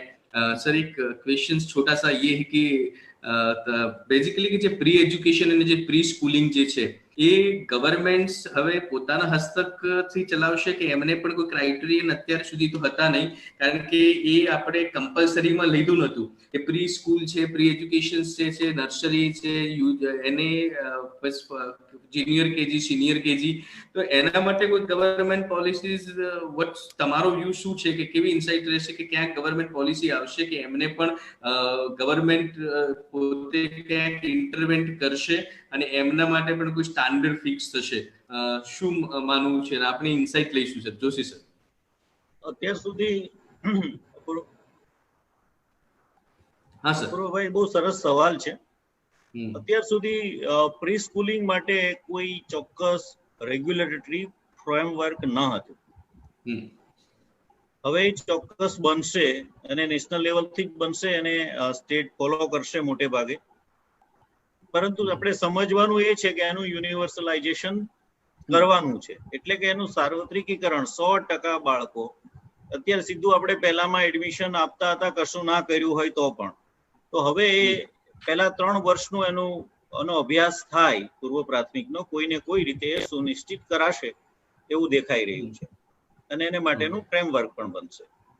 પરંતુ એમાં અર્થ એવો નથી કે પ્રાઇવેટ બંધ થઈ જશે કે સરકારી બંધ થઈ જશે. જે વ્યવસ્થા છે એ તો એમ જ ઊભી રહે, એમાં સુધાર થઈ શકે. દાખલા તરીકે આંગણવાડીની અંદર મેં શરૂઆતમાં બતાવ્યું એ પ્રમાણે કે હેલ્થ ફોકસ છે, હાઇજીન ફોકસ છે, ન્યુટ્રિશન્સ છે, એને બદલે પ્રી સ્કૂલના જે એનો જે ડોમેન છે ઓછો છે તો એને વધારવામાં આવે એવું બને. એટલે એની વ્યવસ્થામાં નાનો મોટો ફેરફાર કરીને વધારે સુદ્રઢ કેવી રીતે બને એવું કંઈક ફ્રેમવર્કની અંદર આવી શકે છે. ઓકે સર, બીજું એક એમાં છે કે સપોઝ 3 વર્ષ, આપણે તો પહેલા એવું હતું કે 6 વર્ષ પૂરા થાય એટલે પહેલા ધોરણમાં એમને એડમિશન મળતું હતું, પણ આવા 3 વર્ષ પૂરા ન કર્યા હોય, 3 થી 6 વર્ષ, તો એમનું એનરોલ થઈ શકશે કે? આજે અત્યારે તો અનસર્ટેન છે, પણ સ્ટેટ કઈ રીતે કઈ દિશામાં વિચારશે કે કોઈની પરિસ્થિતિ નથી, કોઈ બાળકોએ 3 વર્ષમાં પ્રી સ્કૂલમાં ગયા નથી, ભણ્યા નથી, તો એ પહેલા ધોરણમાં એનરોલ થઈ શકશે કે નહીં? એ પણ એક ક્વેશ્ચન ઘણા બધા વ્યુઅર્સે પૂછ્યું છે, તમારા વોટ્સએપ પર આવ્યો છે. જસ્ટ શેરિંગ વિથ તમારી ઇનસાઇટ લઈશું સર. એટલે આમ તો કેટલાક પ્રશ્નોના જવાબ સમય જ આપી શકે, પરંતુ એવી વાત કરી આરટીઈ માં તો એ જે એપ્રોપ્રિએટ એડમિશન ની વાત છે, આરટીએ જે ઊભું જ છે કે બાળક જેટલા વર્ષનું થયું હોય, 10 વર્ષનું થયું હોય તો એને 4થા ધોરણમાં એડમિશન મળે છે. તો આગળ કશું ગયું નહીં ગયું એ આપણે જોવાનું રહેતું નથી. એટલે કેટલીક વસ્તુઓ છે આપણને સમય કહેશે, પરંતુ અત્યારે ઈરાદો એ છે કે બધા જ આ દેશમાં જન્મેલા બધા જ બાળકોને પૂર્વ પ્રાથમિક શિક્ષણ મળે એને માટે એ લોકોએ પ્રયાસ કર્યો છે. ઓકે. અને સર આપણે ક્વેશ્ચન વોકેશનલ જે કોર્સિસ 6થા ધોરણ પછી આપણે વોકેશનલ અને સ્કિલ બેઝ એજ્યુકેશન માટે વિચાર કરી રહ્યા છે, તેમાં ટીચર્સનો રોલ શું હશે? અને કારણ કે ઘણા બધા ટીચર્સને પણ સ્કિલ બેઝ એજ્યુકેશન માટે શીખવાડવું પડશે, કેળવણી આપવી પડશે, ત્યારે જ એ વિદ્યાર્થીઓ સુધી જશે. અને એમાં સ્ટેટ ગવર્મેન્ટ તરીકે આપ આટલા અનુભવી છો તો શું વિચારી રહ્યો છો, કયા કયા ડાયમેન્શન ઓપન રહેવા જોઈએ જેથી ગુજરાતને બેઝિકલી સ્પેસિફિકલી સ્ટેટને ફાયદો થઈ શકે? જોશી સર. હાજી, આમ જોઈએ તો થોડું ઇન્ટેન્સિવ આમાં હશે, પરંતુ જે શિક્ષકો છે બધાને ખ્યાલ છે કે આપણે ત્યાં SUPW સમાજ ઉપયોગી ઉત્પાદક કાર્ય એવો એક વિષય છે જ, જે જુદા નામે વર્ક એક્સપિરિયન્સના નામે ઓળખાય છે. હવે એને બદલે એમાં ચોઈસ આપવાની વાત છે. આપણી જે જરૂરિયાત છે, આપણું જે કૌશલ્ય છે, આપણા સમાજમાં જેની જરૂરિયાત છે, જે આવડી શકે છે. આપણે ત્યારે બાગકામ ને આવા બધા નાના નાના વિષયો લઈને સુથારી કામ ને એવું કરતા હતા, એને બદલે હવે જરૂરિયાત શું છે? તો એવા પ્રકારના કોઈને કઈ કૌશલ્ય એટલે કે નાની નાની સ્કિલ પ્રાપ્ત થાય, જે આગળ જતા એને વોકેશનમાં ઉપયોગી થાય, એવા પ્રકારના અભ્યાસક્રમો હશે. નીતિમાં જે ડોક્યુમેન્ટ છે એમાં લખ્યું છે કે શિક્ષકોને એને માટેની એક ટ્રેનિંગ હશે અને એના કામ માટે લોકલ કારીગરોનો ઉપયોગ કરી શકશે. દાખલા તરીકે સ્કિલ તરીકે એક વોકેશન તરીકે એગ્રીકલ્ચર છે, તો એ કોઈના ખેતરમાં એને 10 દિવસ જવાનું જ છે. એક સ્કિલ તરીકે એમને સુથારી લીધેલું છે તો કોઈના વર્કશોપમાં એને જવાનું જ છે. પરંતુ એ લોકોને પણ શાળામાં બોલાવીને આપણે એમનો ઉપયોગ કરી શકીએ એવું ખુલ્લું ફ્રેમવર્કમાં ઉલ્લેખ છે. ઓકે. અને સર આના સાથે વધારે કે આપણે જેમ કે પહેલા 34 યર્સમાં જે ચેન્જીસ કર્યું એમાં 10th પ્લસ મીન્સ 12 આ બંને બોર્ડની જે સિસ્ટમ્સ હતી, 2 એક્ઝામિનેશન્સ આવી. પહેલા 11th હતી, એના પછી 4 યર્સ કોલેજીસ હતા. તો હવે આમાં એક્ઝામિનેશન્સમાં આપણે શું લાગે છે કે કયા ચેન્જીસ આવી શકે એવું લાગી રહ્યું છે? અને સ્ટેટ પોતે પોતાની રીતે કોઈ ઇનિશિયેટિવ કરશે કે 2 બોર્ડ એક્ઝામિનેશન હશે, સિંગલ બોર્ડ એક્ઝામિનેશન હશે, અને એને કેવી રીતે માળખું કદાચ તૈયાર થઈ શકે? એક્ઝામનો રિલેટેડ ક્વેશ્ચન છે સર. એટલે બોર્ડમાં એવું છે કે બોર્ડ એક્ઝામનો લોડ ઘટાડવા માટે નીતિમાં સ્પષ્ટ કહ્યું છે કે જે કોર્સમાં એડમિશન લેવાનું છે એ લોકોની એન્ટ્રન્સ ટેસ્ટ મહત્વની બનશે, નહીં કે બોર્ડનું રિઝલ્ટ. ઓકે. બોર્ડ છે એમને સંકલ્પનાઓ બરાબર આવડી છે કે કેમ, નોલેજ ઓફ એપ્લિકેશનની આપણે જે વાત કરીએ છીએ એ એને ચકાસવાનું રહેશે. એટલે એની પરીક્ષાની પેટર્નમાં પણ ફેરફાર લાવવો પડશે, પરંતુ એના માર્ક્સને આધારે આગળના એડમિશન થશે, એટલે કે બોર્ડ પરનું ભારણ છે એ ઓછું થશે એવું અત્યારે નીતિનું ડોક્યુમેન્ટ જોતા સમજ પડે છે. હવે મેં જે વાત કરી પેલા સેન્સસ એસેસમેન્ટની, એની અંદર 3જું, 5મું, 8મું, એવી જ રીતે 10મું અને 12મું એવું છે. એટલે સેન્સસ એસેસમેન્ટ મતલબ કે 100% વિદ્યાર્થીઓની જે પરીક્ષાઓ લેવાય, જે ટેસ્ટ લેવાય, જે માધ્યમથી લેવાય, પણ 100%ની લેવાય, એના પરિણામના આધારે તંત્રમાં સુધારો છે. એટલે 10મા ધોરણની કદાચ જે બોર્ડ છે, આપણે જેને બોર્ડ ગણીએ છીએ, એ આવી રીતે સેન્સસ એસેસમેન્ટનો ભાગ બની શકે છે. ને 12માનું, 10માનું એટલે બોર્ડ જે સ્વરૂપે આપણે બોર્ડની કલ્પના કરીએ છીએ એમાં પણ કેટલાક ફેરફારો અપેક્ષિત છે. ઓકે સર, એક એની સાથે એક ક્વેશ્ચન છે, આર્ટ્સ, કોમર્સ અને સાયન્સ જે છે એ ત્રણની આપણે અત્યારે એવું છે કે 10th પછી આર્ટ્સમાં, કોમર્સમાં, સાયન્સમાં 3 જે સ્ટ્રીમ્સ હતી, તો એમાં શું બદલાવ આવે એવું આપણને લાગે છે કે એમના માટે બધું જ ઓપન રહેશે અને ખાલી એન્ટ્રન્સ એક્ઝામ જ ડિપેન્ડ રહેશે કે જેના કારણે પોતે અલગ અલગ જગ્યાએ એડમિશન લઈ શકશે? Joshi sir please. Arts, commerce, સાયન્સની સાથે સાથે બીજી બહુ મહત્વની વાત એમાં કરેલી છે 2 લેવલના મેથેમેટિક્સની.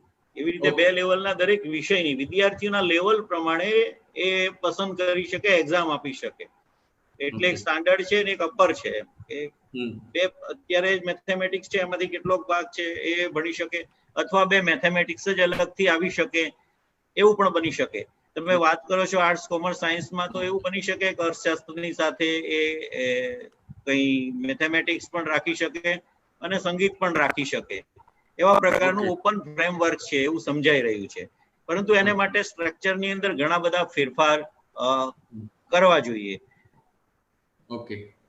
અને એક ક્વેશ્ચન્સ આપને સર થોડા ડિસ્ટર્બ કરેલું પણ એવું છે કે જે અત્યારે શાળાઓ જે અંગ્રેજી માધ્યમમાં ભણાવી રહી છે અને ઓલરેડી સીબીએસઈ બોર્ડ છે, ડીપીએસ હોય કે ઘણી બધી આપણે નામ લે તો ઘણા બધા જે ઓલરેડી સીબીએસઈ એક્ઝામિનેશન બોર્ડથી એક્ઝામિનેશન લઈ રહી છે, તો માતૃભાષા કમ્પલસરી થશે તો સ્ટેટ ગવર્મેન્ટ કેવી રીતે નિર્ણય લઈ શકે એવું ભવિષ્યમાં લાગે છે આપને?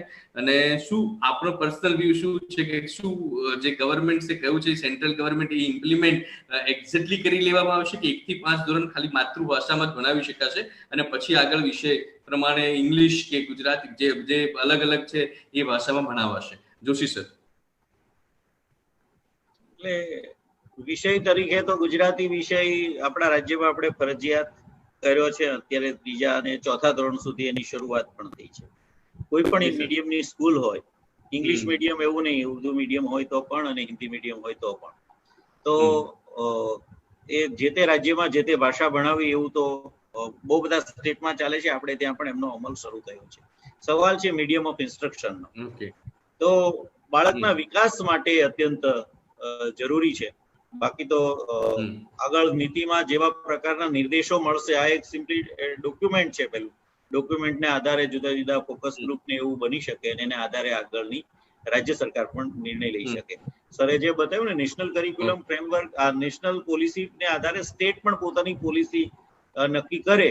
જો એવી રીતે થાય તો સ્ટેટ એ રીતે જે નિર્ણય મત બનતો હશે એ પ્રમાણે થઈ શકે.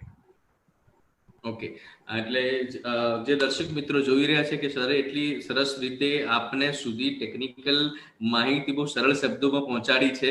કારણ કે જ્યારે કોઈ પણ એજ્યુકેશન પોલિસીનો ડ્રાફ્ટ બનતો હોય, એક તો શિક્ષણ વિશેની વાત હોય, પછી એમાં પાછું ડ્રાફ્ટ બને એટલે સમજણ તમારા અને મારા લેવલથી બી ઘણા બધા ક્વેશ્ચન્સ હોય, આપણને પણ ક્વેરી હોય, પણ જે સરે સરળ ભાષામાં તમારા સુધી પહોંચાડ્યું છે કે કયા કયા ફેઝિસથી લાગુ થઈ શકે, તમારે અત્યારે જે પ્રમાણે જે શિક્ષકો છે કેવી રીતે રેડીનેસ તૈયાર કરવી પડશે. સૌથી ઇમ્પોર્ટન્ટ છે ડ્રાફ્ટની વાત 3 જે અત્યારે દેખાય છે કે એમ્પ્લોયેબિલિટીઝ છે, એના ઉપરનો જે ક્વેશ્ચન છે એ કદાચ સોલ્વ થવા જઈ રહ્યો છે. એના માટેનો કદાચ બહુ સાચો નિર્ણય છે.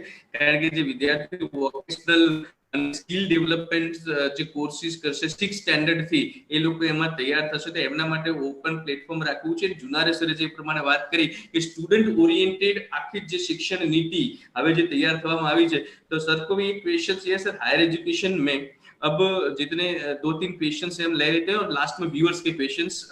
वैसे समय तो 10 बजे का था, लेकिन आपसे डिस्कशन करते करते थोड़ा समय ज्यादा हो रहा है और बहुत लोगों ने क्वेश्चन पूछे नहीं.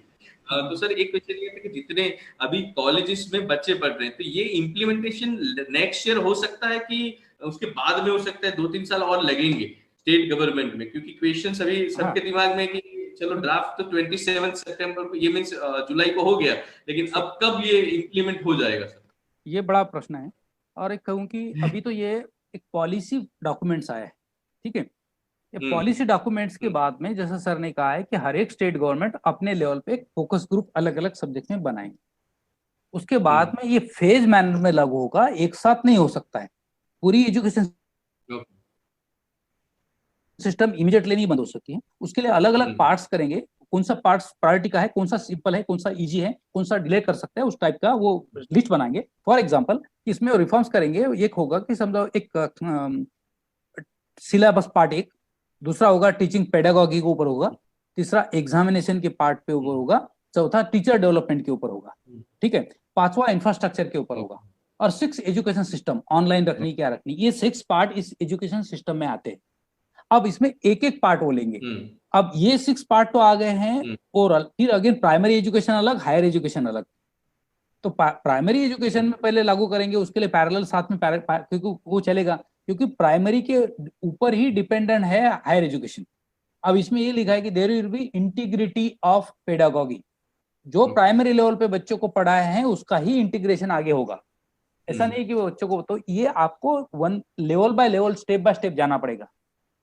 अभी समझो एग्जामिनेशन पैटर्न सब एक डिसाइड कर लेंगे. पहले सिलेबस रखना है, कौन सा रखना है. सिलेबस में भी वो रहेगा कि अभी वोकेशनल पार्ट उसमें एडिशनल डालना है, रिसर्च का पार्ट उसमें ऐड करना है. सिलेबस फ्लेक्सिबल होना चाहिए, एग्जामिनेशन एग्जाम होनी चाहिए, टीचिंग के पार्ट होंगे. सीबीएस सिस्टम जो है ना, क्रेडिट बेस्ड चॉइस सिस्टम, वो रहेगी. देन क्रेडिट ट्रांसफर सिस्टम होगी. ये सभी सिस्टम को ध्यान में रखकर एक एक पॉलिसी बनाई जाएगी. और मुझे लगता है कि 1 बाय 1 ये सिस्टम लागू होते हुए कम से कम 3 से 5 साल लग जाएंगे. एक एक सिस्टम उसमें इंप्लीमेंट होगी, जो अगले साल से जो सिंप्लीफाइड होगी, जिसका किसी के ऊपर इफेक्ट नहीं होगा. ऐसी system immediately. For example examination system जो एग्जिस्टिंग में, एग्जामिनेशन सिस्टम पैटर्न में चेंज किया जा सकता है. पेडागॉजी जो पेडागॉजी में चेंज किया जा सकता है. लेकिन सिलेबस जो डिस्ट्रक्चरिंग करना है उसके लिए कम से कम 2-2, 3-3 साल लगेंगे. अगेन सिलेबस में ये इश्यू आएगा. There are lot of universities. हमारे यहाँ पर क्या है, यूनिवर्सिटी की इसमें डिसेंट्रलाइजेशन में अगेन डिसेंट्रलाइजेशन है. पहले स्टेट गवर्नमेंट की पॉलिसी, फिर हर एक यूनिवर्सिटी की अपनी पॉलिसी होगी. यूनिवर्सिटी के अंदर जो कॉलेजेस है उनके लेवल पे अलग होता है. तो जैसे ही इसमें यूनिफॉर्म पॉलिसी होती है, अभी जस्ट महाराष्ट्र गवर्नमेंट ने, मैं एक बताता हूँ, उन्होंने एक पॉलिसी जो बनाई है, that is common education policy जो बनाई है, कॉमन यूनिवर्सिटी रूल्स जो लाए हैं उनका. तो इसमें एक होगा कि वहां आसान है क्योंकि उनकी एक ही है, कॉमन यूनिवर्सिटी एक्ट है.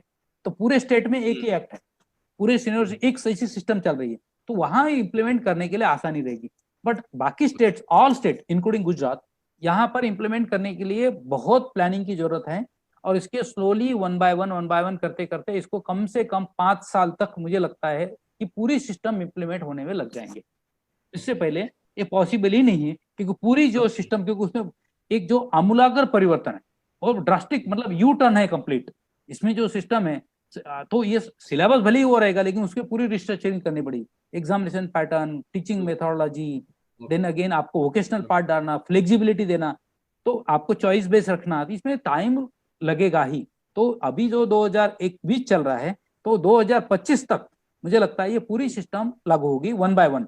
तो 2021 में थोड़ा सा कुछ लगेगा, ऐड 1-2 पॉइंट ऐड होगा, 21-22 में दूसरा होगा, इस टाइप की वो पॉलिसी बदलेगी। ओके सर, एक क्वेश्चन ये भी है, लेकिन ये apart from that education aspects, हम थोड़ा जिस तरीके से सोचते हैं कि वैसे नोबल प्रोफेशन है, गवर्नमेंट बहुत इन्वेस्टमेंट करने जा रही है और पब्लिक सेक्टर्स जिस तरीके से है हायर एजुकेशन में, वो इस तरीके से ट्रीट करेगी कि ज्यादा पब्लिकली मींस गवर्नमेंट ही उनका इंटरवेंट हो ये पूरे एजुकेशन में। क्योंकि सर क्वालिटीज की बात करेंगे तो एक बच्चों के लिए भी सुविधा है, सपोज कोई कॉलेज में चले गए, फर्स्ट ईयर उन्होंने देखा कि कॉलेज के सिस्टम्स में नहीं है, तो सर्टिफिकेशन लेके दूसरे कॉलेज में भी जा सकते हैं। आजकल ऐसा था कि उसके लिए एनओसी की प्रॉब्लम थी, वो ना बोल रहे थे।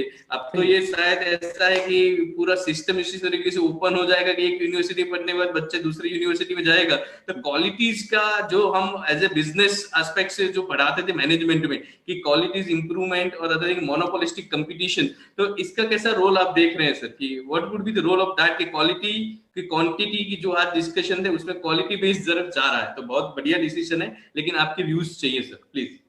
नहीं, ऐसा है कि आपने बहुत अच्छा सवाल किया है कि फ्लेक्सिबिलिटी मिलेगी। अब स्टूडेंट ओरिएंटेड एजुकेशन होगा तो स्टूडेंट को ज्यादा फ्लेक्सिबिलिटी होगी, ठीक है। अभी इसमें स्टूडेंट उसके ऊपर चॉइस है, इसमें होता है ना कि स्टूडेंट की कैपेसिटी के अनुसार वो कॉलेज सिलेक्ट करेगी। कैपेसिटी मतलब ऐसा नहीं कि उनकी जो वहां पर, क्योंकि हर एक कॉलेज में अपना अपना सिलेबस अलग होगा, उनकी टीचिंग मेथोडोलॉजी अलग होंगी, उनका अच्छा फी स्ट्रक्चर अलग होगा। फी स्ट्रक्चर के लिए अभी नई एक फी कमेटी नहीं है, जैसा है ना ये फी स्ट्रक्चरिंग कमेटी इसमें देने वाले हैं कि उसमें एक शब्द लिखा है, education is a noble and philanthropic profession, it is not commercial organisation. Okay, तो इसमें एक फोकस ये होगा कि आपको फोकस प्राइवेटाइजेशन के ऊपर, जरूर ये प्राइवेट तो चलेंगे लेकिन कमर्शलाइज ऑब्जेक्टिव नहीं हो सकता है।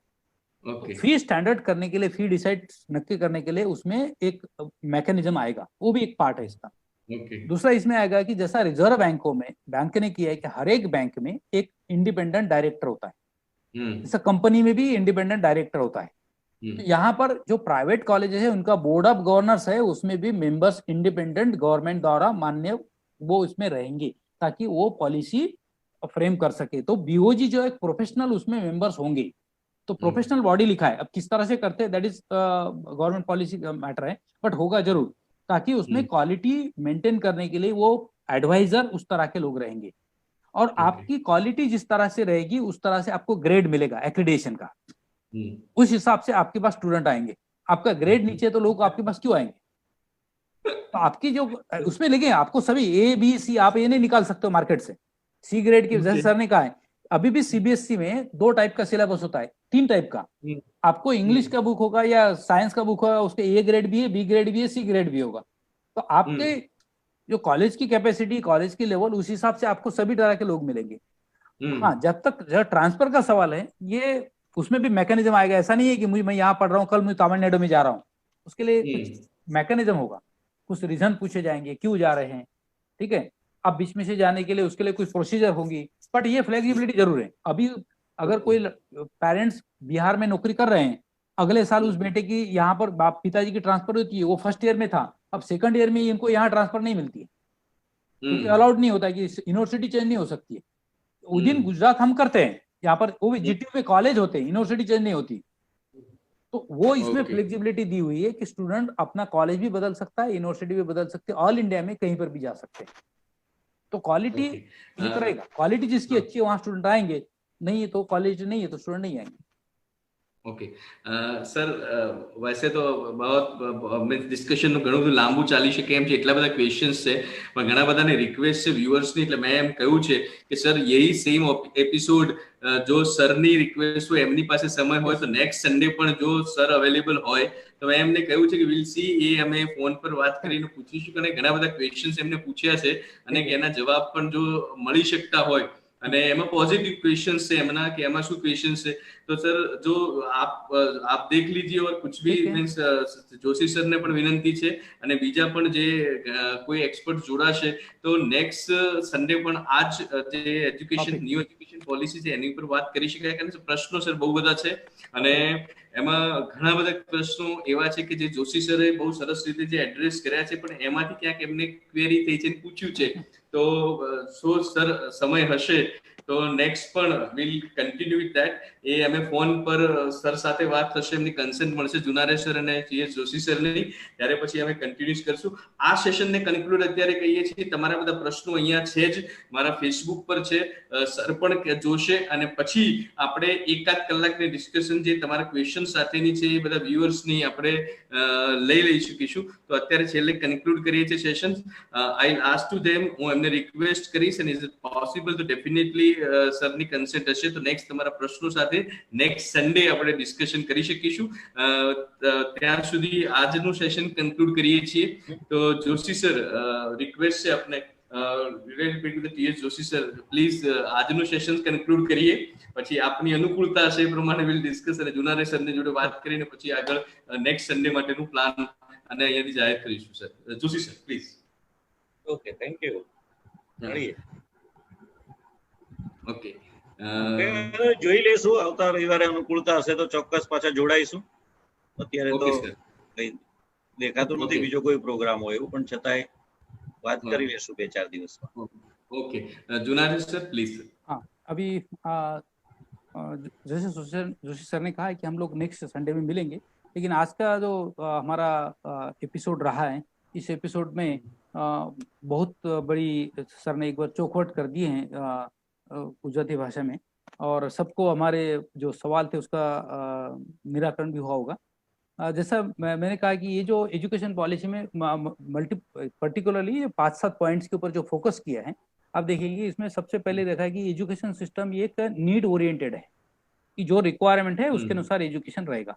उसमें सब कुछ सिस्टम बदलेगी, फंडिंग का भी पार्ट आ गया, आपका सिलेबस का भी पार्ट आ गया, जिस तरह के आपको जरूरत है उस तरह का एजुकेशन होगा. फ्लेक्सिबिलिटी इसमें ज्यादा है, स्टूडेंट के लिए ओरिएंटेड उसमें फ्लेक्सिबिलिटी रहता है. वोकेशनल एजुकेशन और एंटरप्रेन्योरशिप के ऊपर ज्यादा फोकस किया हुआ है. ओके, अगेन उसमें टेक्नोलॉजी का ज्यादा उपयोग करके उसमें एक टेक्नोलॉजी बेस, हर एक यूनिवर्सिटी में टेक्नोलॉजी डिपार्टमेंट होगा. जिस टेक्नोलॉजी डिपार्टमेंट में आपको सभी तरह की फैसिलिटी, जैसा आपको यहाँ बैठे बैठे अगर कोई भी वर्ल्ड में किसी भी यूनिवर्सिटी के साथ कनेक्ट होना है, वो सब फैसिलिटी सभी कॉलेज में होगी. और इसके लिए टेक्नोलॉजी क्रिएट करने के लिए, रिसर्च के लिए गवर्नमेंट की फंडिंग बहुत ज्यादा बढ़ने वाली है. और इसमें गवर्नमेंट की इंस्टीट्यूशन, वो भी IITs एंड IIM लेवल्स की संस्था, उन्होंने बोला है मेरू, है ना, इसमें multi disciplinary education and research universities, ये हर एक डिस्ट्रिक्ट में होगी IIT IIM लेवल की. तो हाँ, और वो गवर्नमेंट की होगी, इसलिए अफोर्डेबल सबके लिए होगी. तो ये सब फैसिलिटीज क्रिएट की जाएगी. लेकिन उसमें सबसे इंपॉर्टेंट है कि प्राइवेट का रोल उतना ही रहेगा जो एग्जिस्टिंग में है, उल्टा बढ़ेगा.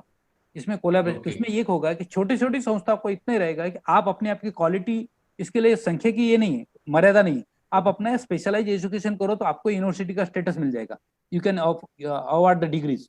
नहीं तो आपको 2-3 कॉलेजों को मिलकर एक क्लस्टर बना के मर्ज होकर उसके आपको एक इंटरडिसिप्लिनरी टाइप की यूनिवर्सिटी बनाई जा सकती है. और इंटरनेशनलाइजेशन के ऊपर भी इसमें बहुत बड़ा फोकस किया है. हमारे स्टूडेंट बाहर जा सकते हैं, स्टूडेंट यहाँ आ सकते हैं, हमारे फैकल्टी जा सकती है, उनकी आ सकती है, हम कोलैबोरेशन कर सकते हैं, हमारे कॉलेज और यूनिवर्सिटीज बाहर ब्रांच ओपन कर सकती है और उनके भी यहाँ पर हमारे आ सकते हैं. तो ये मेजर पॉलिसीज का एक कंप्लीट रिफॉर्मेशन पॉलिसीज का किया हुआ है. इस तरह की एजुकेशन पॉलिसी ये बहुत ही अच्छी है. समय लगेगा इम्प्लीमेंट करने के लिए, लेकिन एक बार इम्प्लीमेंट होगा तो अगले 50 साल तक तो प्रॉब्लम नहीं. ओके, एक સરને જો બતાવ્યા કે જે ગુજરાતીમાં હું વાત કરું છું, જેટલા લોકો સાંભળી રહ્યા છે દર્શક મિત્રો, કે primary education, secondary education, higher secondary education, higher education, higher technical education, that we can say the PG, અને other thing is that the vocational education, બધાનો જ આવરીને આજે સરસ ડ્રાફ્ટ બનાવવામાં આવે છે. સૌથી ઇમ્પોર્ટન્ટ છે કે ઇમ્પ્લિમેન્ટ્સ પર આપણે જોઈએ કેટલું જલ્દી ઇમ્પ્લિમેન્ટ થઈ જાય છે, કયા લેવલથી થઈ શકે છે, દરેક સ્ટેટ પોતાની રીતે કેવી રીતે પોલિસી બનાવે છે, એને કેટલું સરસ કોઓર્ડિનેશન કરે છે, ત્યાંના વિદ્યાર્થીઓની પોતાની ડિમાન્ડ સમજીને પોતે કેવી રીતે સરસ ડિઝાઇન કરશે, એના વિશે ડિસ્કશન્સ ઘણું બધું કર્યું અને મનોમંથન થયું. અને રિયલી તમારા બધાનો આભાર એટલા માટે કે અત્યારે સુધી પણ 150 થી વધારે લોકો જોઈ રહ્યા છે, અને એ જ આ પોઝિટિવ સ્ટોક ડોક્ટર અપૂર્વ શાહ અને બાકી બધા જે એક્સપર્ટ્સ અને સ્ટાફ આવે છે એ એમને કારણે પોસિબિલિટીઝ છે કે આવો એજ્યુકેશનલ ટોક શો પણ તમે આટલું સરસ રીતે જોવો છો અને એને આટલો સરસ પ્રતિભાવ મળ્યો છે. તો TS જોશી સાહેબ અને ડોક્ટર S જુનારે સાહેબનો આભાર માનું છું કે તમારો સમય મળ્યો અને ઘણા બધા લોકો સુધી પહોંચવાનું થયું છે. ઘણા શિક્ષક મિત્રોના કન્ફ્યુઝન દૂર થયા છે અને તમારા જે સિનિયર્સ છે, Junare sir is one of the my mentor also, કે ઘણું બધું એમની જોડે શીખવા મળ્યું. મહેશ મહેતા સરનો પણ આભારી છું, કારણ કે એમના દ્વારા જોશી સાહેબ સાથેની વાત થઈ અને એમને આ પાસેથી કન્સેન્ટ મળી, તો મહેતા સાહેબનો પણ આભારી છું. Thank you very much sir. Good night सबका, सभी व्यूअर्स का भी जो पार्टिसिपेट कर रहे हैं उनका भी बहुत बहुत धन्यवाद. Thank you. Thank you. Apurva भाई, थैंक यू. Thank you.